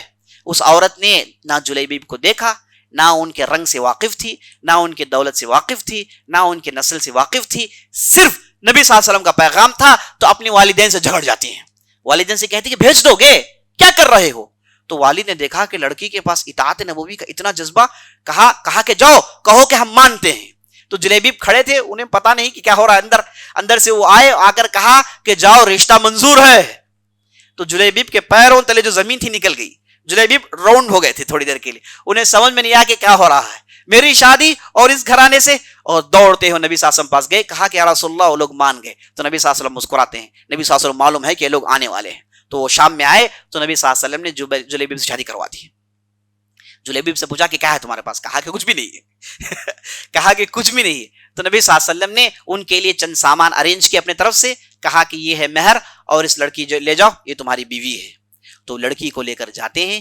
ایک دن نہیں، 2 دن نہیں، 3 دن گزرتے ہیں. اس کے بعد احد کی لڑائی کا اعلان ہو جاتا ہے.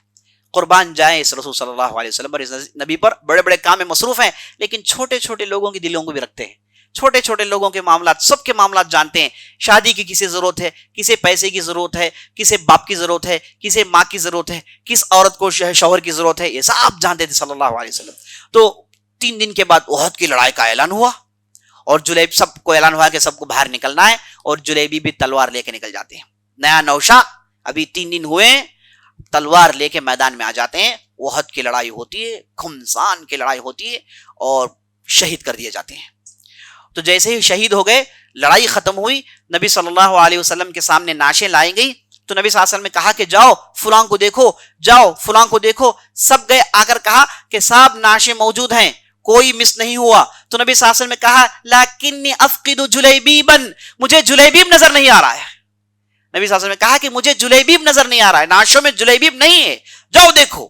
تو جب گئے تو دیکھا کہ ان کے اوپر، ان کے آس پاس 7 مشرکین کٹے پڑے ہوئے ہیں اور اندر سے یہ کٹے پڑے ہوئے ہیں. تو آ کر تو نبی صلی اللہ علیہ وسلم نے جب کہا کہ تلاش کرو، جب لوگ گئے تو آپ صلی اللہ علیہ وسلم بھی پیچھے چلے گئے تلاش کرنے کے لیے. تو نبی صلی اللہ علیہ وسلم نے دیکھا کہ یہاں پر جلیبی پڑے ہوئے ہیں، ان کے اطراف 7 مشرکین پڑے ہوئے ہیں. تو نبی صلی اللہ علیہ وسلم نے کہا قتلوہ فقتلہم، نبی صلی اللہ علیہ وسلم نے کہا کہ 7 نے انہیں قتل کیا اور انہوں نے 7 کو قتل کیا ہے. 7 مشرکین کو جہنم رسید کر کے شہادت حاصل کرتے ہیں. تو نبی صلی اللہ علیہ وسلم پھوٹ پھوٹ کر روتے ہیں، انہیں اپنے ہاتھوں سے اٹھا لاتے ہیں اور اپنے ہاتھوں سے دفن کرتے ہیں اور ان کے لیے دعا کرتے ہیں. یہ تھے نبی صلی اللہ علیہ وسلم.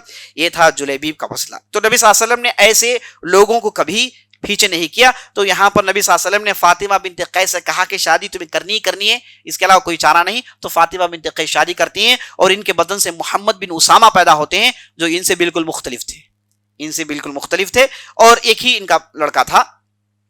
اس کے بعد ایک اہم مسئلہ پیش آتا ہے. وہ مسئلہ یہ تھا کہ نبی صلی اللہ علیہ وسلم کا آخری زمانہ اور نبی صلی اللہ علیہ وسلم کی محبت سب جانتے ہیں، ان کا لگاؤ سب جانتے ہیں. جب بالکل اپنی زندگی کے آخری حصے میں آئے تو نبی صلی اللہ علیہ وسلم کو خبر پہنچی کہ رومی تیاری کر رہے ہیں. موتا کی لڑائی کے بعد، حنین کی لڑائی کے بعد، اور حنین کی لڑائی میں اسامہ بن زید اور ابو سفیان معاویہ، یہ 6-7 افراد تھے جنہوں نے نبی صلی اللہ علیہ وسلم کی حفاظت کی. جیسے احد کے میدان میں ابو دجانہ، طلحہ اور گنے چنے صحابہ نے نبی صلی اللہ علیہ وسلم کو اپنے سینوں کو پیش کر کے حفاظت کی، تو حنین کے میدان میں اسامہ بن زید، ابو سفیان، معاویہ، یہ جو ایک زمانے میں مشرکین کے سرغنے تھے، یہ مسلمان ہوتے ہیں، یہ اپنی جان پر کھیل کر نبی صلی اللہ علیہ وسلم کی حفاظت کرتے ہیں وہ حنین کی لڑائی میں، اللہ اکبر. تو وہاں پر اسامہ بن زید کا جو پروگرام، جو انوالومنٹ تھا، اور بڑے مضبوط آدمی تھے، ہر چیز کو جانتے تھے، نبی صلی اللہ علیہ وسلم کے ساتھ رہ کے نبی صلی اللہ علیہ وسلم کے اخلاق میں ڈوبے ہوئے تھے. ان کے بھی اخلاق نبی صلی اللہ علیہ وسلم جیسے تھے، اور ان کی بات کرنے کا انداز، اٹھنے بیٹھنے کا انداز، مسکرانے کا انداز، لوگ انہیں دیکھتے چہرے سے نہیں، ان کے اخلاق سے نبی صلی اللہ علیہ وسلم کو یاد کرتے تھے. تو نبی صلی اللہ علیہ وسلم نے ایسے لوگوں کو بھی چھوڑا جو ان کے اخلاق دیکھ کے آپ نبی صلی اللہ علیہ وسلم کو یاد کریں. تو ان میں سے اسامہ بن زید تھے. تو جب آخری حصے میں آئے تو معلوم ہوا کہ رومیوں کا حملہ ہو رہا ہے، اور انہوں نے تیاری کی ہے موتا کی لڑائی کے بعد. تو نبی صلی اللہ علیہ وسلم نے فوراً حکم دیا کہ نہیں، ان رومیوں کو جزیرۃ العرب آنے سے پہلے روکنا ہے، اندر آنے نہیں دینا ہے. اگر انہیں ہم باہر ہی روک دیں گے تو ہم آسانی سے انہیں روک سکتے ہیں. یہ اندر آنا شروع ہو جائیں گے تو ہو سکتا ہے کہ بعض قبائل مرتد ہو جائیں، جو بھی ہو جائے ان کی طرفداری میں انہیں طاقت مل جائے گی، تو انہیں عرب کی زمین سے باہر روکنا ہے. تو نبی صلی اللہ علیہ وسلم نے فوراً اسامہ کو بلایا، ابو بکر کو بلایا، عمر کو بلایا، عثمان کو بلایا، علی کو بلایا، بڑے بڑوں کو بلایا، بڑے بڑے سرغنوں کو بلایا، بڑے بڑے ایمان کے پہاڑوں کو بلایا رضی اللہ عنہم اجمعین. سبوں سے کہا کہ دیکھو اس بار تمہارا امیر اسامہ بن زید ہوگا.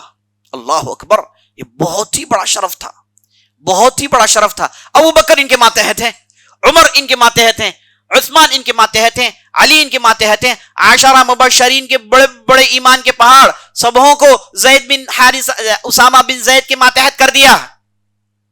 کہا کہ تم اس لشکر کے امیر ہو، تم اس لشکر کے امیر ہو. اس وقت اسامہ بن زید کی عمر 18-19 سے زیادہ نہیں ہے، بعض روایتوں کے مطابق 20 سے زیادہ نہیں.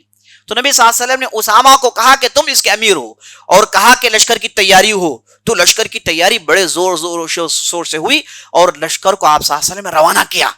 اسامہ بن زید سامنے ہیں، پیچھے عمر ہیں، پیچھے ابو بکر ہیں، پیچھے عثمان ہیں، پیچھے علی ہیں، سب ان کے پیچھے ہیں، اور سامنے اسامہ بن زید ہیں. اور نبی صلی اللہ علیہ وسلم انہیں اپنے ساتھ لے کر چلتے ہیں الوداع کرنے کے لیے. وداعی ملاقات تھی، ساتھ چلتے ہیں. اور اس کے بعد اسامہ بن زید کو بعض نصیحتیں کرتے ہیں، کہتے ہیں کہ تمہارے واپسی میں ہو سکتا تم مجھے نہ پاؤ، لیکن تمہیں ایک کام کرنا ہی کرنا ہے، اس لڑائی میں تمہیں جیتنا ہی جیتنا ہے. ان میں نہ عورتوں کو تم مارو گے، نہ بچوں کو تم مارو گے، مذہبی پیشواؤں کو نہیں مارو گے. تو نبی صلی اللہ علیہ وسلم نے جو عام طور پر جو لڑائی کا جو سردار ہوتا ہے، اسے جو نبی صلی اللہ علیہ وسلم جو نصیحت کرتے ہیں، پوری نصیحت کر کے اسامہ بن زید کے ساتھ دور تک چل کے انہیں الوداع کر کے مدینہ واپس آتے ہیں. یہ تو لشکر نکل گیا تھا. جیسے ہی یہ لوگ نکلے، آدھے دن کا سفر طے کرتے ہیں لگ بھگ، تو انہیں خبر ملتی ہے کہ نبی صلی اللہ علیہ وسلم کی بیماری میں شدت پکڑ گئی ہے. نبی صلی اللہ علیہ وسلم کو بخار اب انتہائی زیادہ ہونے لگا. ایسی بخار انہیں معلوم ہے عرب کو کہ، اور عباس بن عبد المطلب نے کہا کہ یہ بخار ہمارے خاندان میں ان لوگوں کو آتی ہے جنہیں وفات آتی ہے، وفات سے پہلے ہمارے خاندان والوں کو ایسی ہی بخار آتی ہے. تو عباس بن عبد المطلب نے بات کہی تو لوگوں کو تقریباً یقین ہو گیا کہ اس میں نبی صلی اللہ علیہ وسلم کو وفات ہونے والی ہے. تو اسامہ بن زید نے کہا کہ ہم رکتے ہیں، خبر جو آئے گی اس کے مطابق ہم کام کریں گے. اگر نبی صلی اللہ علیہ وسلم کی صحت تندرست ہو گئی تو ہم آگے بڑھ جائیں گے، نہیں کچھ اور ہو گیا تو ہم واپس مدینہ جائیں گے. اب یہی ہوا کہ چند دنوں کے بعد انہیں خبر ملی کہ نبی صلی اللہ علیہ وسلم کی وفات ہو گئی. تو یہ پورے کا پورا لشکر واپس آ جاتا ہے، اور پورے کے پورے واپس آتے ہیں. اور نبی صلی اللہ علیہ وسلم کو بعض روایتوں میں بھی آتا ہے کہ وفات سے پہلے یہ لوگ آ گئے تھے. اسامہ بن زید وفات سے پہلے آ گئے تھے، اور وفات سے پہلے آئے تو اسامہ بن زید سیدھے نبی صلی اللہ علیہ وسلم کے یہاں جاتے ہیں. اور نبی صلی اللہ علیہ وسلم مائی عائشہ کے حجرے میں تھے، اور نبی صلی اللہ علیہ وسلم اس حالت میں تھے کہ نبی صلی اللہ علیہ وسلم بات نہیں کر سکتے. بالکل آخری لمحہ آپ صلی اللہ علیہ وسلم بات نہیں کر سکتے. جیسے ہی اسامہ کو دیکھا تو آپ صلی اللہ علیہ وسلم کی آنکھیں کھل گئی اور ہاتھ سے اشارہ کیا. اسامہ بن زید سمجھ گئے کہ نبی صلی اللہ علیہ وسلم میرے حق میں دعا کر رہے ہیں، اور اس کے بعد نبی صلی اللہ علیہ وسلم وفات جاتے. دیکھیے لگاؤ، عجیب و غریب لگاؤ. اسامہ بن زید اس کے بعد مدینہ میں رہے، اور اس کے بعد ابو بکر صدیق خلیفہ بنتے ہیں. جیسے ہی خلیفہ بنے، پہلا کام، پہلے دن میں پہلا کام وہ یہ کہ اسامہ بن زید کو بلایا، کہا کہ چلو لشکر کو آگے بڑھانا ہے. بڑے بڑوں نے آ کر کہا کہ نہیں، تھوڑی مہلت دے، نبی صلی اللہ علیہ وسلم کی وفات ہو گئی. کہا کہ نہیں، ہو نہیں سکتا، چلو اب آگے بڑھانا ہے. تو اسامہ بن زید کو نبی صلی اللہ علیہ وسلم جیسے آگے کیے، ابو بکر بھی آگے کرتے ہیں، اور سبوں سے کہتے ہیں کہ چلو لشکر کو نکالنا ہے. بعض انصاری صحابہ جو بھولے بھالے تھے وہ آ کر ابو بکر صدیق کے پاس، چونکہ براہ راست گفتگو نہیں کرتا، ابو بکر صدیق ان کی مزاج میں گرمی تھی، اتنا آسان نہیں تھا ان سے گفتگو کرنا. یہ انصاری گئے، جا کر عمر بن خطاب سے کہا کہ اسامہ بن زید امیر کیسے، کوئی دوسروں کو ڈال دیں، تو بچہ ہے، انہیں ہٹائیں، کوئی دوسروں کو ڈال دیں، ٹھیک رہے گا. تو عمر بن خطاب ان لوگوں کی رائے لے کر ابوبکر صدیق رضی اللہ عنہ کے پاس پہنچتے ہیں. ابوبکر صدیق رضی اللہ عنہ بیٹھے ہوئے تھے اور عمر بن خطاب ان کے بغل میں بیٹھتے ہیں اور بیٹھ کر کہتے ہیں کہ لوگ یہ کہہ رہے ہیں کہ اسامہ بن زید بچہ ہے، ان کے بجائے کسی ایک بزرگ کو ان کی جگہ لگا دیں. تو ابوبکر صدیق بیٹھے ہوئے تھے، چھلانگ لگا کے اٹھ کے کھڑے ہوتے ہیں، کہتے ہیں کہ اے عمر، تم یہ کہہ رہے ہو کہ نبی صلی اللہ علیہ وسلم نے جو کیا اسے میں بدل دوں؟ خدا کی قسم جان چلی جائے گی میں اسے بدلنے والا نہیں ہوں. جو نبی صلی اللہ علیہ وسلم نے کیا وہی کچھ ہونے والا ہے. اور عمر بن خطاب کو خوب جھپڑتے ہیں اور عمر بن خطاب گھبرا جاتے ہیں اور انصار کے پاس جاتے ہیں. انصار پوچھتے ہیں کہ کیا ہوا؟ کہا کہ تمہاری وجہ سے میں نے صدیق اکبر کو غصے میں ڈال دیا ہے، وہ ان چیزوں کو ماننے والے نہیں، اسامہ بن زید جائیں گے. تو یہ لشکر جو تھا شروع میں تھوڑا کانٹروورشیل تھا، لیکن ابوبکر صدیق کی ثبات قدمی ایسی اور نبی صلی اللہ علیہ وسلم کی اتباع کا ایسا جذبہ کہ اس لشکر کو انہوں نے نکالا اور یہ لشکر نکل کر جاتی ہے. بڑے بڑے بزرگ ہیں تو ابوبکر صدیق ان کے ساتھ جاتے ہیں اور بہت دیر تک اسامہ بن زید کو نصیحت کرتے ہوئے جاتے ہیں، جو نبی صلی اللہ علیہ وسلم کا طریقہ تھا. اور اسامہ بن زید سے کہتے ہیں کہ اللہ تمہاری مدد کرے گا. اور آخری بات یہ کہتے ہیں اگر آپ کی اجازت ہو تو میں عمر کو اپنے پاس روک لیتا ہوں رضی اللہ عنہ، کیونکہ مجھے عمر کی ضرورت ہے مدینے میں. وہ اگر چلے جائیں گے تو بعض جگہ رائے مشورہ کرنے میں مجھے دقت ہو جائے گی. اگر آپ کی اجازت ہو تو عمر بن خطاب کو میں اپنے پاس روک لیتا ہوں. اسامہ بن زید نے کہا کہ آپ ضرور رکھیں، آپ جو بھی کہیں گے وہی ہوگا. اور جب ابوبکر صدیق ان کے ساتھ چل رہے تھے، اسامہ بن زید اوپر گھوڑے میں بیٹھے ہوئے ہیں، تو اسامہ بن زید نے ابوبکر صدیق سے کہا کہ یا تو پھر آپ چڑھ جائیے یا تو پھر مجھے نیچے اترنے کی اجازت دیں. تو ابوبکر صدیق نے کہا کہ نہیں، اس میں بڑائی چھوٹی کی بات نہیں ہے، یہی طریقہ ہے ہمارا، ہم ایسے ہی ہماری مجاہدین کی عزت کرتے ہیں. یہ کہہ کے اس لشکر کو بھیجا. اللہ اکبر. یہ لشکر اگرچہ کہ چھوٹا تھا، دشمن بہت بڑا تھا، لوگوں کے اندر مختلف قسم کے رومرز تھے، مختلف قسم کی باتیں تھی، لیکن اس لشکر نے ایسی کامیابیاں حاصل کی کہ جتنے بھی مسلمانوں کی تعداد تھی اس میں سے ایک بھی شہید نہیں ہوتا، ایک بھی مرتا نہیں، اور بہت بڑے لشکر کو مار کے تھتر بتر کر دیتے ہیں. اور اسامہ بن زید نے اپنی ایسی صلاحیت دکھائی اور بڑوں نے ٹھیک سے مشورے دیے. اللہ اکبر. ایسی جیت. عمر بن خطاب خود کہتے ہیں کہ اتنا مال غنیمت ہم نے اس سے پہلے کبھی نہیں دیکھا. ایسی غیر معمولی کامیابی اسامہ بن زید کو ملتی ہے. اور نبی صلی اللہ علیہ وسلم نے انہیں بٹھایا تو بالکل صحیح بٹھایا، اور تمام لوگوں کو، بزرگوں کو، چھوٹوں کو، انصاری کو، مہاجرین کو، سب کو معلوم ہو گیا کہ نبی صلی اللہ علیہ وسلم کی جو بات تھی بالکل صحیح، اور ابوبکر صدیق سے بہتر کوئی کام اسے ایگزیکیوٹ کرنے والا نہیں تھا. تو اس انداز سے اسامہ بن زید واپس آتے ہیں اور بہترین جیت کے ساتھ واپس آتے ہیں کہ اللہ اکبر، اور مدینے میں دولت کا انبار جمع ہو جاتا ہے. اور اسامہ بن زید واپس آتے ہیں، اور عمر بن خطاب جب بھی اسامہ بن زید کو دیکھتے ہیں اس کے بعد کہتے ہیں کہ ھذا امرنی رسول اللہ صلی اللہ علیہ وسلم علیہ. یہ وہ آدمی ہے جسے رسول اللہ نے مجھ پر امیر بنایا، یہ وہ آدمی ہے جسے رسول اللہ نے مجھ پر امیر بنایا. یہ عمر بن خطاب اپنے خاندان میں، اپنی زندگی میں عام کہتے تھے. ایک مرتبہ ہوا یہ کہ عمر بن خطاب اسامہ بن زید کو اپنے پاس قریب رکھتے تھے جیسے ان کا طریقہ تھا. تو انہوں نے ایک مرتبہ یہ اعلان کیا کہ جو بھی بدر کے، احد کے لڑائی میں شامل تھے انہیں ہم وظیفے دیں گے، سیلری ملے گی. چونکہ عمر بن خطاب زمانے میں بیت المال میں اتنا مال آ گیا، اور صحابہ جنہوں نے ہمیشہ لڑائی لڑی، اپنی تجارت کو نہیں درست کیا، اپنے فصلوں کو نہیں اگایا، وہ تو اللہ ہی کے راہ میں تھے، وہ غریب ہیں، محتاج ہیں. تو عمر بن خطاب نے کہا کہ ہم جو بھی بدر کے ہیں، جو بھی احد کے ہیں، جو بھی نبی صلی اللہ علیہ وسلم کے ساتھ لڑائی میں رہے، ان کے لیے سیلریز مقرر کرتے ہیں. بدریوں کے لیے ایک سیلری، احدیوں کے لیے ایک سیلری. اس انداز سے انہوں نے جن کو جو سیلری ملنی ہے اس کی فہرست بنائی. اس میں اسامہ بن زید کا نام اوپر تھا، اور خود کے لڑکے جن کا نام عبداللہ بن عمر تھا ان کا نام نیچے تھا. اور عام طور پر جب بھی کوئی مالی غنیمت آتی تو اسامہ بن زید کو بہت دیتے، اس کا آدھا عبداللہ بن عمر کو دیتے. تو ایک مرتبہ عبداللہ بن عمر نے ریولٹ کیا، کہا کہ ان کے والد آپ سے زیادہ اللہ کے رسول کے قریب نہیں تھے. ان کے والد یعنی اسامہ بن زید کے والد آپ سے زیادہ نبی صلی اللہ علیہ وسلم کے قریب نہیں تھے، اور میں اور اسامہ بن زید لگ بھگ ایک ہی عمر کے ہیں، یہ ان کا دعویٰ تھا. عمر بن خطاب نے کہا کہ خاموش رہو، کیا بک رہے ہو. تم نے جو کہا کہ ان کے والد مجھ سے قریب تھے، غلط بات ہے. ان کے والد مجھ سے زیادہ اللہ کے رسول کے قریب تھے، یہ بات میں جانتا ہوں، تم نہیں جانتے. ان کے والد مجھ سے زیادہ اللہ کے رسول صلی اللہ علیہ وسلم کے قریب تھے، یہ میں جانتا ہوں اور تم نہیں جانتے. اور یہ اسامہ ان کا لڑکا ہے، تو میرا لڑکا ہے. اس اعتبار سے اسامہ بن زید کا مرتبہ تجھ سے زیادہ ہے. تو انہوں نے ان کے لیے بہترین وظیفہ مقرر کیا اور ہمیشہ تحفے تحائف میں اسامہ بن زید کو آگے کرتے رہے. عمر بن خطاب کا زمانہ گیا، عثمان رضی اللہ عنہ کے زمانے میں بھی بہت ساری لڑائی میں شامل ہوئے، اور جیسے ہی فتنے کا زمانہ آیا اسامہ بن زید نے بالکل فتنوں سے دوری اختیار کی، دور دراز علاقے میں چلے گئے، دمشق میں ایک دور قریے میں چلے گئے اور فتنوں کے زمانے میں وہی رہتے تھے. یہ آخر انہوں نے ایسا کیوں کیا؟ حالانکہ وہ خود کئی ایک سٹیٹمنٹ سے کہتے ہیں کہ مجھے معلوم ہے کہ علی رضی اللہ عنہ کے حق میں ہے، لیکن میں ان کا ساتھ دے نہیں سکتا کیونکہ میں نے وعدہ کیا ہے کہ فتنوں میں دخل اندازی نہیں کروں گا. وہ اس وجہ سے کہ جب حنین کی لڑائی ہو رہی تھی، حنین کی لڑائی میں شامل تھے، اور حنین کی لڑائی ہم جانتے ہیں کہ اس لڑائی میں مسلمانوں کو احد میں جو ہوا اسے دوبارہ ریپلیکیشن دیکھنا پڑا. حالانکہ حنین میں بڑی تعداد میں تھے، لیکن مسلمانوں کو یہاں پر ہار کی منہ دیکھنی پڑی کیونکہ اس وقت مسلمانوں کو ان کی تعداد پر غرور آ گیا تھا. تو اللہ نے انہیں بطور سزا دی اور انہیں اس لڑائی میں ہرا دیا.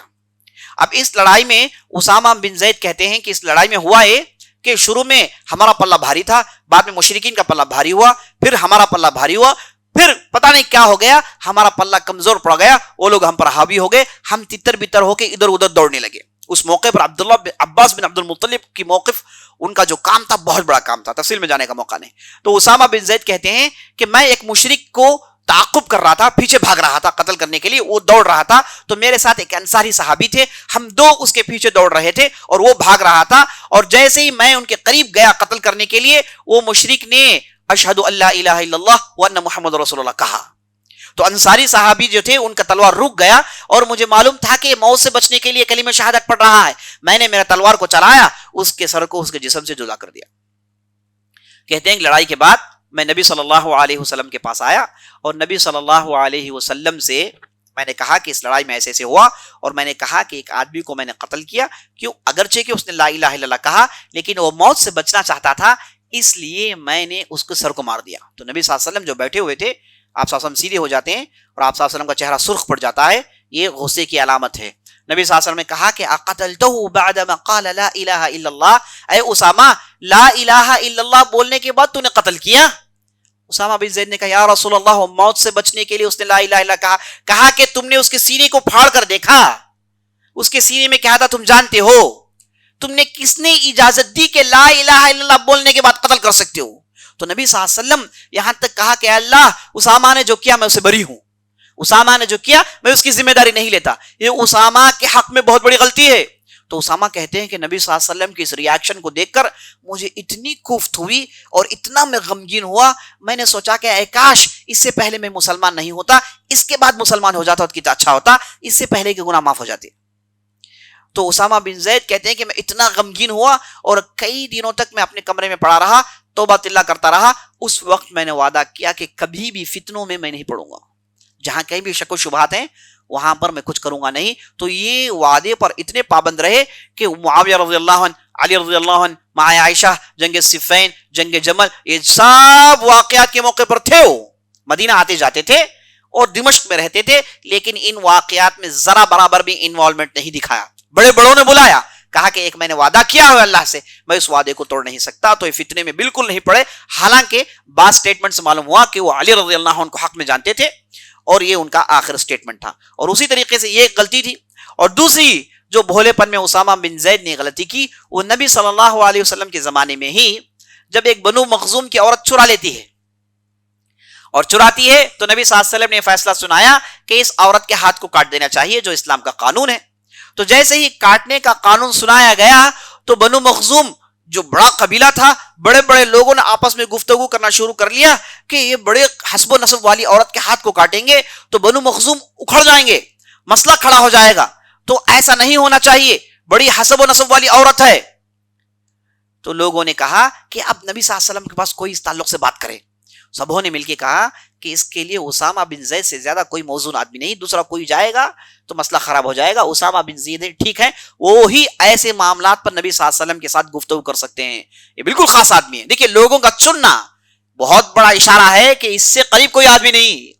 تو لوگوں نے کہا کہ چلو اسامہ کے پاس جاتے ہیں، یہ قبیلے والے آئے، بڑے لوگ آئے، کہا اے اسامہ آپ جائیں اور نبی صلی اللہ علیہ وسلم سے سفارش کریں۔ تو یہ لوگ آئے اور اسامہ سے کہا، تو اسامہ سیدھے نبی صلی اللہ علیہ وسلم پاس چلے گئے اور نبی صلی اللہ علیہ وسلم پاس بیٹھے، کہا یا رسول اللہ یہ عورت بنو مخزوم کی ہے، لوگ کہہ رہے ہیں کہ میں سفارش کروں کہ آپ جو سزا آپ نے سنائی اس میں چینجز پیدا کریں۔ تو نبی صلی اللہ علیہ وسلم کا چہرہ بدل جاتا ہے، کہتے ہیں اتشفع فی حد من حدود اللہ، اے اسامہ اللہ کے بتائے حدود پر تو سفارش لانا چاہتا ہے، تو ریکمنڈ کر کے اللہ کے پنشمنٹس کو ہٹانا چاہتا ہے؟ تو اسامہ بن زید دھکے بکے رہ گئے۔ نبی صلی اللہ علیہ وسلم کو اتنا غصہ آیا اور خوب اسامہ کو ڈانٹا، اسامہ کو۔ اس کے بعد کہا کہ اے اسامہ سن لو، اگر خدا کی قسم فاطمہ بنت محمد بھی چراتی تو میں اس کے ہاتھ کاٹ دیتا، فاطمہ بنت محمد بھی چراتی تو اس کی سزا یہی ہے کہ اس کے ہاتھ کاٹ دیے جائیں، یہ اللہ کا قانون ہے۔ تو اسامہ جب بھی اس واقعے کو سوچتے وہ روتے پلاتے اللہ کے پاس استغفار کرتے کہ یہ کیسی غلطی مجھ سے ہو گئی، کیسی غلطی نادانی میں ہو گئی۔ تو یہ دو واقعات اسامہ بن زید کو ہمیشہ ہلا کر رکھے ہوئے تھے۔ اور یہ جب معاویہ رضی اللہ عنہ کا زمانہ آیا، حسن اور حسین کا زمانہ آیا اور معاویہ رضی اللہ عنہ کو حکومت چلی گئی، تو اسامہ بن زید سیدھے معاویہ رضی اللہ عنہ کے پاس جاتے ہیں اور ان کے ہاتھ میں بیعت کرتے ہیں، کہتے ہیں کہ میں آپ کو خلیفہ مانتا ہوں۔ تو اسامہ معاویہ رضی اللہ عنہ کی خلافت کو مانتے ہیں اور انہی کی خلافت میں 54 ہجری میں ان کی وفات ہوتی ہے۔ وہ کہا جاتا ہے کہ واپس مدینہ آئے تھے، راستے میں ایک جرف کے علاقے میں یہ وفات پا جاتے ہیں اور انہیں بقیع میں دفن کیا گیا اور ان کے اوپر جنازے کی نماز اس وقت کے امیر نے پڑھی۔ تو یہ ان کی وفات تھی۔ تو اسامہ بن زید کی زندگی سے جو ہمیں نصیحت ملتی ہے وہ یہ ہے کہ نبی صلی اللہ علیہ وسلم نے ان سے دیوانہ وار محبت کی، اور آپ صلی اللہ علیہ وسلم کی محبت کی وجہ کوئی خونی وجہ نہیں تھی۔ آپ صلی اللہ علیہ وسلم کی محبت کی وجہ یہ تھی کہ یہ بہت ہی پاک بندہ ہے، اس کے اخلاق عمدہ ہیں، اللہ سے ڈرنے والا ہے۔ تو اسامہ بن زید ایک ایسے آدمی ہیں جن کی زندگی کو پڑھنا چاہیے، جن کی زندگی سے نصیحتیں اخذ کرنی چاہیے اور جن کی زندگی کو ہمارے لیے ہم رول ماڈل بنانا چاہیے۔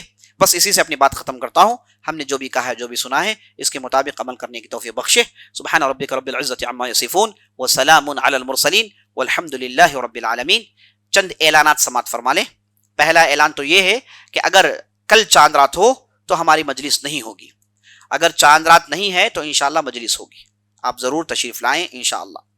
اور دوسرا اعلان یہ ہے کہ عید کی نماز 6:30 بجے ہے انشاءاللہ، صبح 6:30 بجے۔ یہ جو منڈی کی مسجد ہے بغل میں بازو گلی میں، وہاں پر ہم عید کی نماز پڑھاتے ہیں، آپ لوگ ضرور تشریف لائیں انشاءاللہ۔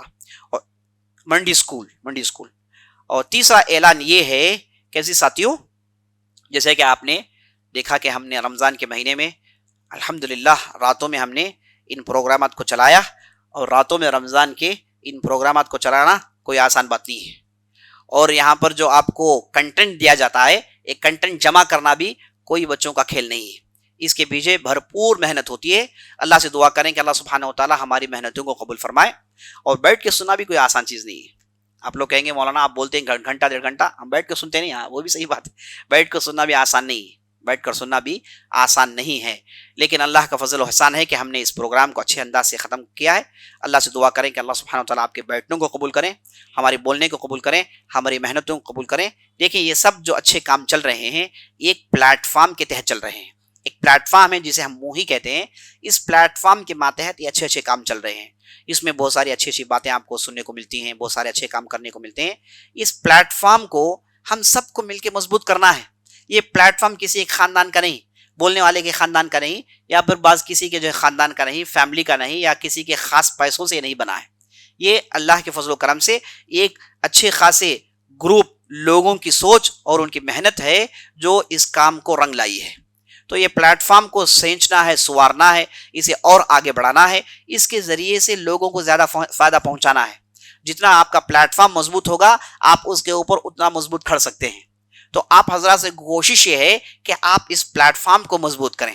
بعض لوگ ہوتے ہیں ان کے پاس یہ ہوتی ہے کہ بھائی آپ یہ مرکز ہے وہ مرکز ہے، میں سب مرکز میں جاؤں گا، جائیے سب مرکز میں، لیکن ایک جگہ آپ ڈیڈیکیشن سے کام کیجئے۔ یہ کون سی عقل مندی ہے کہ آپ ایک جگہ کنواں کھودتے ہیں پانی کی تلاش میں، کنواں کھودتے ہیں, پورا کھودتے نہیں, چھوڑ دیتے ہیں, پھر آگے بڑھتے ہیں, وہاں تھوڑا کھودتے ہیں, یہ مقصد سے کہ پانی کچھ نکل آئے گا, تھوڑی دیر کھودتے ہیں, اس کے بعد چھوڑ دیتے ہیں, پھر آگے بڑھتے ہیں, اسے کھودیے, کھودتے جائیے. اس میں کہاں سے عقل مندی ہے؟ اس سے بہتر عقل مندی اس میں ہے کہ آپ ایک جگہ جڑیں, محنت کریں, کھودیں یہاں تک کہ پانی نکالیں, تب جا کے آپ کی محنت پوری ہوگی. تو مجھے بعض لوگوں کو دیکھ کر بڑا تعجب ہوتا ہے, ہنسی آتی ہے کہ وہ اپنی محنت کو سکیٹر کرتے ہوئے رہتے ہیں. ایک جھاڑ کو ادھر بیج ڈالا, اس کے بعد آگے بڑھے وہاں ایک بیج ڈالا, آگے بڑھے وہاں ایک بیج ڈالا. بھائی ایک جگہ بیج ڈالیے, اس کے پیچھے محنت کیجیے, اسے فالو کیجیے, اسے بیک اپ کیجیے, اس میں پانی ڈالیے, اس میں سے درخت نکالیے, اس میں سے پھل نکالیے, تب فائدہ ہوگا. آپ جہاں جہاں گئے بیج ڈالتے گئے, اس میں کیا ہو رہا ہے؟ تو بتانے کا مقصد یہ ہے کہ یہاں پر ڈیڈیکیشن کی ضرورت ہے. ایک پلیٹ فارم میں ہم سب اپنی رائے مشورے, سجیشن اور مل بیٹھ کر اچھے افکار, اچھے آئیڈیاز, اچھے سجیشنز کو لے کر اس پلیٹ فارم کو ہم جب مضبوط کریں گے تو امت کا فائدہ ہوگا. اور اللہ کے رسول نے ہمیں ہمارے کاموں کو ہمیشہ سینٹرلائز کرنے کا حکم دیا. بکھری ہوئی محنتیں بیکار ہیں, انڈیویجول محنتیں بیکار ہیں. ہو سکتا ہے ایک آدمی کروڑوں روپے انڈیویجول خرچ کریں, اس سے زیادہ فائدہ نہیں ہوگا. وہ اگر کسی ایک مضبوط پلیٹ فارم میں اپنے کام کو سینٹرلائز کرتا ہے تو اس کے فائدے بہت زیادہ ہوتے ہیں. اے کاش کی یہ باتیں آپ کو سمجھ میں آ جائیں. میں اللہ سے دعا کرتا ہوں کہ آپ کے ذہن میں ان باتوں کو اللہ ڈال دے اور سمجھا دے کہ آپ یہ جو موہی کا جو پلیٹ فارم ہے, جس کے پیچھے بہت ساری محنتیں ہو رہی ہیں, اور آپ جانتے ہیں کہ یہاں پر ہم ایک مسجد بنانے کی کوشش میں بھی لگے ہوئے ہیں. اللہ کے فضل و کرم سے لگ بھگ 7 کروڑ روپے کی جو زمین تھی, جو ہمارے ہوش و حواس, ہم نے کبھی سوچا بھی نہیں کہ ایسا کام ہو سکتا ہے, لیکن اللہ نے بڑی آسانی سے اس کام کو کر دیا. اب وہاں پر ایک 4-4.5 کروڑ کی ایک عمارت بنی جا رہی ہے. اس میں بھی الحمدللہ 60-65% کام ہو چکا ہے اور بقیہ 40% کا کام باقی ہے. اب انشاءاللہ یہ کام بھی ہو جائے گا. لیکن عمارتیں بننا مقصد نہیں ہے, مسجدیں کھڑی کرنا مقصد نہیں ہے. مسجدیں تو بہت ہیں, عمارتیں تو بہت ہیں, لیکن یہاں پر عمارت اس لیے بنی جا رہی ہے کہ ہم یہاں پر جڑ کر پوری محنت کے ساتھ کام کریں. یہ جو ہماری محنتیں بکھری ہوئی ہیں, یہ پوری محنتوں کو وہاں پر جوڑیں اور کام کریں, دین کی خدمت کریں, توحید کا پیغام پہنچائیں. اور توحید کا پیغام پہنچانے کے لیے, دین کی خدمت کرنے کے لیے مختلف کورسز چلائیں. ان میں سے ایک اہم کورس ہم چلاتے ہیں ڈائٹ کے نام سے, جس میں عربی زبان اور دینی علوم کی اہم کتابیں پڑھی جاتی ہیں. اسے اور ہمیں پروموٹ کرنا ہے, اور دوسرے ہمارے ایکٹیویٹیز ہیں, بہترین ایکٹیویٹیز ہیں, انہیں پروموٹ کرنا ہے. تو یہاں پر ہم جگہ بنا رہے ہیں مسجد بن کے متولی بن کے بیٹھنے کے لیے نہیں. مسجد بن کے متولی بننا یہ ہماری خواہش نہیں ہے, اس ٹائپ کا کام ہمارا ہے بھی نہیں ہے. ہم یہاں پر مسجد بنتے ہیں دین کی خدمت کرنے کے لیے, دعوت و تبلیغ کا کام, صحیح نہج, صحیح توحید اور سنت کی پیروی اور علمی انداز سے یہاں پر کام کرنے کے لیے یہ ایک مقام بنایا جا رہا ہے. اور یہاں پر جیسے میں آپ کو بتایا 1 2 3 4 جڑنے سے نہیں ہوگا. میں آپ تمام کو دعوت دیتا ہوں, جو بھی آن لائن میں دیکھتے ہیں, جو بھی آف لائن میں ہیں, آپ تمام کو دعوت دیتا ہوں کہ آپ ہم سے جڑ جائیں اور اس کار خیر میں وقت لگائیں. میں کہوں گا کہ یہ اللہ کی طرف سے آپ کے لیے بہت بڑی نعمت ہے. دیکھیے, میں لگ بھگ سارے ہندوستان جاتا ہوں, عرب دنیا جانتا ہوں, کئی مختلف لوگوں سے میری ملاقات ہوتی ہے. میں نے ایسے لوگوں کو زیادہ دیکھا ہے جن کے پاس جذبہ ہے, جو کام کرنا چاہتے ہیں, لیکن ان کے پاس پلیٹ فارم نہیں ہے, ان کے پاس لوگ انہیں جوڑنے کے لیے کوئی آدمی نہیں ہے, ان کی محنتیں الگ الگ ہیں. کتنے ایسے لوگوں کو میں نے کرناٹکا میں دیکھا ہے, آندھرا میں دیکھا ہے, مہاراشٹرا میں دیکھا ہے, یو پی وغیرہ میں دیکھا ہے کہ اچھے ذہن, اچھے لوگ ہیں, لیکن ایک چھت نہیں جو ان کو جمع کرے. یہاں پر آپ کے لیے بہت بڑی نعمت یہ ہے کہ ایک چھت آپ کے لیے بنی ہوئی ہے. یہاں پر آپ جڑیں گے تو کام کی تیزی آئے گی. اور جو ہے آپ کے لیے اس سے بہتر موقع کیا ہے کہ آپ وقت لگائیں, پراپر لگائیں, آپ کے پیسے صحیح جگہ استعمال ہو, آپ کا پیسہ, آپ کا وقت صحیح استعمال ہو, اور وہاں پر ایسا کام ہو جو کانکریٹ کام ہو. اس سے بہتر موقع آپ کو کہاں ملے گا؟ مجھے بتائیے, اس سے بہتر موقع آپ کے پاس کیا ہے؟ یاد رکھ لیجئے, آپ کا 100 حج کرنا, آپ کا جو ہے 100 عمرہ کرنا, اس کام سے بہتر نہیں ہو سکتا. اس کام سے, یہ دعوت کا کام ہے, یہ علم کا کام ہے, یہ عقیدوں کی اصلاح کا کام ہے, یہ بہترین کام ہے. اگر کسی نے فرض حج کر لیا ہے, اس کے بعد حج کرنا چاہتا ہے, تو وہ پیسے لائیں, اس کام میں لگائیں. اگر کسی نے فرض عمرہ کر لیا ہے, اس کے بعد عمرہ کرنے کی خواہش رکھتا ہے, تو وہ پیسے لائیں, اس کام کے لیے لگائیں. یاد رکھ لیجئے, آپ کے سامنے جو بھی سیناریو اور جو بھی چیزیں کھڑی کی جا رہی ہیں, اس کے پیچھے قربانیوں کی لمبی داستان ہے. یہ ہم یہ نہیں کہنا چاہتے کیونکہ ہم اپنے میاں منہ مٹھو بننا نہیں چاہتے, لیکن اس کے پیچھے لمبی داستان ہے, قربانیوں کی داستان ہے, وقت کی داستان ہے, پیسوں کی داستان ہے. بہرحال قربانیوں کے بعد یہ چیز کو ہم نے کھڑا کیا ہے. ہم چاہتے ہیں کہ آپ ہمارے سے جڑ جائیں, آپ اپنی محنت کو سکیٹر نہ کریں. یاد رکھ لیجئے جب تک آپ ڈیڈیکیٹ ہو کر کام کریں گے جیسے میں نے آپ کو بتایا ریزلٹس نکل آئیں گے. آپ ڈیڈیکیٹ ہو کر نہیں کریں گے, اپنی محنتوں کو سکیٹر کریں گے تو ریزلٹس نہیں نکل آتے ہیں. یہی دنیا اور تاریخ یہی ہم کو بتاتی ہے. تو میں ہم سب کو آپ دعوت دیتا ہوں کہ آپ آئے ہم سے جڑ جائیں. کام بہت کرنے کے ہیں. بعض ماشاءاللہ ایسے لوگ آ کے مجھے ایسے رائے مشورے دیکھتے ہیں کہ مجھے تعجب ہوتا ہے کہ ماشاءاللہ اتنا کھلا ہوا ذہن, اتنا ترجمہ. مجھے خواہش ہوتی ہے کہ آپ بھی ہمارے ساتھ جڑیں اور اس کام کو آگے بڑھائیں. جیسے کہ میں نے آپ کو بتایا یہ میرے خاندان کا کام نہیں ہے, یہ میں نے میرے پیسوں سے نہیں بنایا ہے, یہ سب کئی لوگوں کی محنت ہے.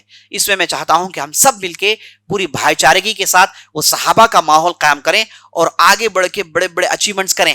وقت آپ کا انتظار کر رہا ہے, لوگ آپ کے انتظار کر رہے ہیں. آپ جائیے دوسرے مذاہب کے لوگوں کو دیکھیے کہ ان کے ڈیڈیکیشنز کیا ہیں. ہم 4 کام کرتے ہیں, اختلافات شروع کر لیتے ہیں.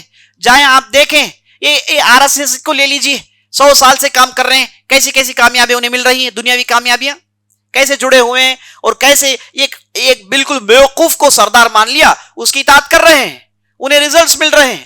اب جائیے عیسائیوں دوسرے مذاہب کے لوگوں کو دیکھیں, ان کے مشنز اور ان کے پیسوں کو دیکھیں, کیا محنتیں کر رہے ہیں. ہم اس کے 5% کی محنت نہیں کرتے, آپس میں جھگڑے شروع کر دیتے ہیں. ہمارے پاس ایک امیر کی اطاعت کا جذبہ ہوتا ہی نہیں. ہمارے پاس جسے امیر بتا دیا جائے پہلے اسے کیسے اختلاف کرے وہ ہم بات کرتے ہیں. اطاعت کی بات بعد میں ہوتی ہے, پہلے ان کے اندر کیا خامیاں ہیں, کیسے ان کے ساتھ اختلاف کریں وہ ہم سوچتے ہیں. ایسی اگر ہماری سوچ ہو, اطاعت کا جذبہ نہ ہو تو کامیاب نہیں حاصل کر سکتے. آپ نے دیکھا ابوبکر صدیق, عمر, ایسے بڑے بڑوں نے کامیابی حاصل کی جب ان کے پاس اطاعت کا جذبہ تھا. تو اے کاش ان باتوں کو میں آپ کو ٹھیک سے سمجھا پاؤں. تو میں یہاں پر ایک چھوٹا سا اعلان کرنا چاہتا ہوں کہ آپ لوگوں کے لیے کھلا دروازہ ہے, آپ لوگ ہم سے جڑ جائیں اور یہ انتظار نہ کریں کہ ہم آپ کو بلائیں. بعض لوگ کہتے ہیں کہ بھائی مجھے بلایا نہیں گیا. یہ تھوڑی ساس کے گھر میں دعوت چل رہی ہے نا, یہ جو ہے اللہ کے گھر کا کام ہے, آپ کو آگے آنا ہے. آپ کو جتنے بھی لوگ ادھر ذمہ داری ماشاءاللہ وہ جو لائیو کرتے ہیں, یہ جو اپلوڈ کرتے ہیں, یہ جو بھی آپ کام دیکھتے ہیں, یہ سب خود آ کے جمع ہو گئے, کسی کو ہم نے بلایا نہیں. یہ خود ہمارے ساتھ, ہم جب آگے بڑھ رہے ہیں تو یہ خود ساتھ جمع ہو گئے. لیکن میں ان لوگوں کو دیکھ کر تعجب کرتا ہوں جو ہمیں دیکھتے ہیں اور دور سے مسکراتے ہیں چلے جاتے ہیں. کیا کہنا چاہ رہے ہیں بھائی آپ مسکراتے تو آپ ہمارے ساتھ لگ جائیے. ہم تھوڑی یہاں ڈانس کا پروگرام کر رہے ہیں آپ کو خوش کرنے کے لیے, ہم یہاں پر ایک محنت میں لگے ہوئے ہیں. آپ چلیے ہمارے ساتھ محنت میں جڑ جائیے, تب جا کے آپ کو کامیابی ملے گی. اور ڈیڈیکیشن کے ساتھ کیجیے, یہی بہت بڑی بات ہے. محنت بہت کرتے ہیں لوگ, ڈیڈیکیشن نہیں. ہر ہنڈی میں منڈی ہوتی ہے تو منڈی نہیں ہے, اس سے کچھ بھی فائدہ نہیں ہوتا ہے. آپ ایک جگہ پوری محنت لگائیے تو ریزلٹس نکلتے ہیں. اللہ سبحانہ و تعالی ہمیں ان باتوں کو سمجھا دے. اور چوتھا اعلان یہ ہے کہ جو ہم پروجیکٹ کر رہے ہیں, جیسے میں نے آپ کو بتایا, صرف 40-45% کا کام باقی ہے. ابھی ہم کو 1000 مسلح چاہیے اور ایک مسلح کی قیمت 24,000 روپے ہے. تو اگر ہم نے یہ جمع کر دیا تو ہمارا پروجیکٹ ختم ہو جائے گا انشاءاللہ. تو آپ سے گزارش ہے کہ اس میں بھی بھرپور تعاون کریں اور اللہ سبحانہ و تعالی ہماری محنتوں کو قبول فرمائے. موضوع کے متعلق کوئی سوال ہے تو کر سکتے ہیں انشاءاللہ.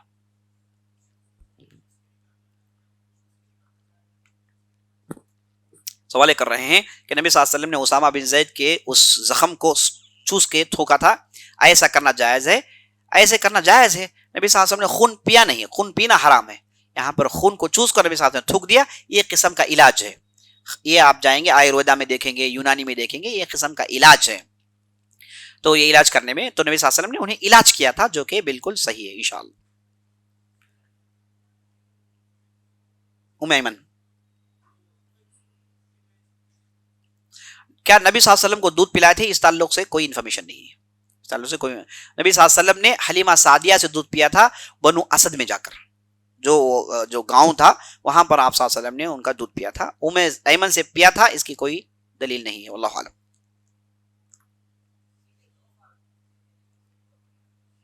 کون سا تحفہ؟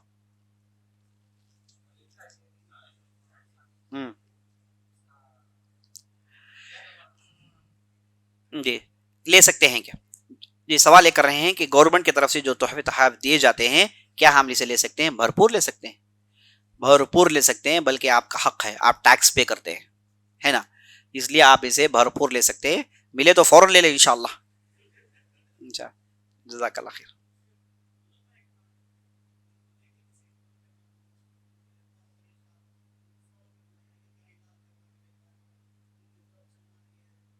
سوال یہ کر رہے ہیں کہ ایک من پسند عالم ہے, ان کے جو ہے حلیہ مبارک, ان کے طور و طریقے کو اپنانا, اس میں کیا غلطی ہے یا نہیں ہے؟ بالکل صحیح ہے, کیونکہ وہ آپ انہیں اختیار ان سے انسپائر اس لیے ہو رہے ہیں کہ وہ نبی صلی اللہ علیہ وسلم کی پیروی کر رہے ہیں, وہ سنت پر ہیں.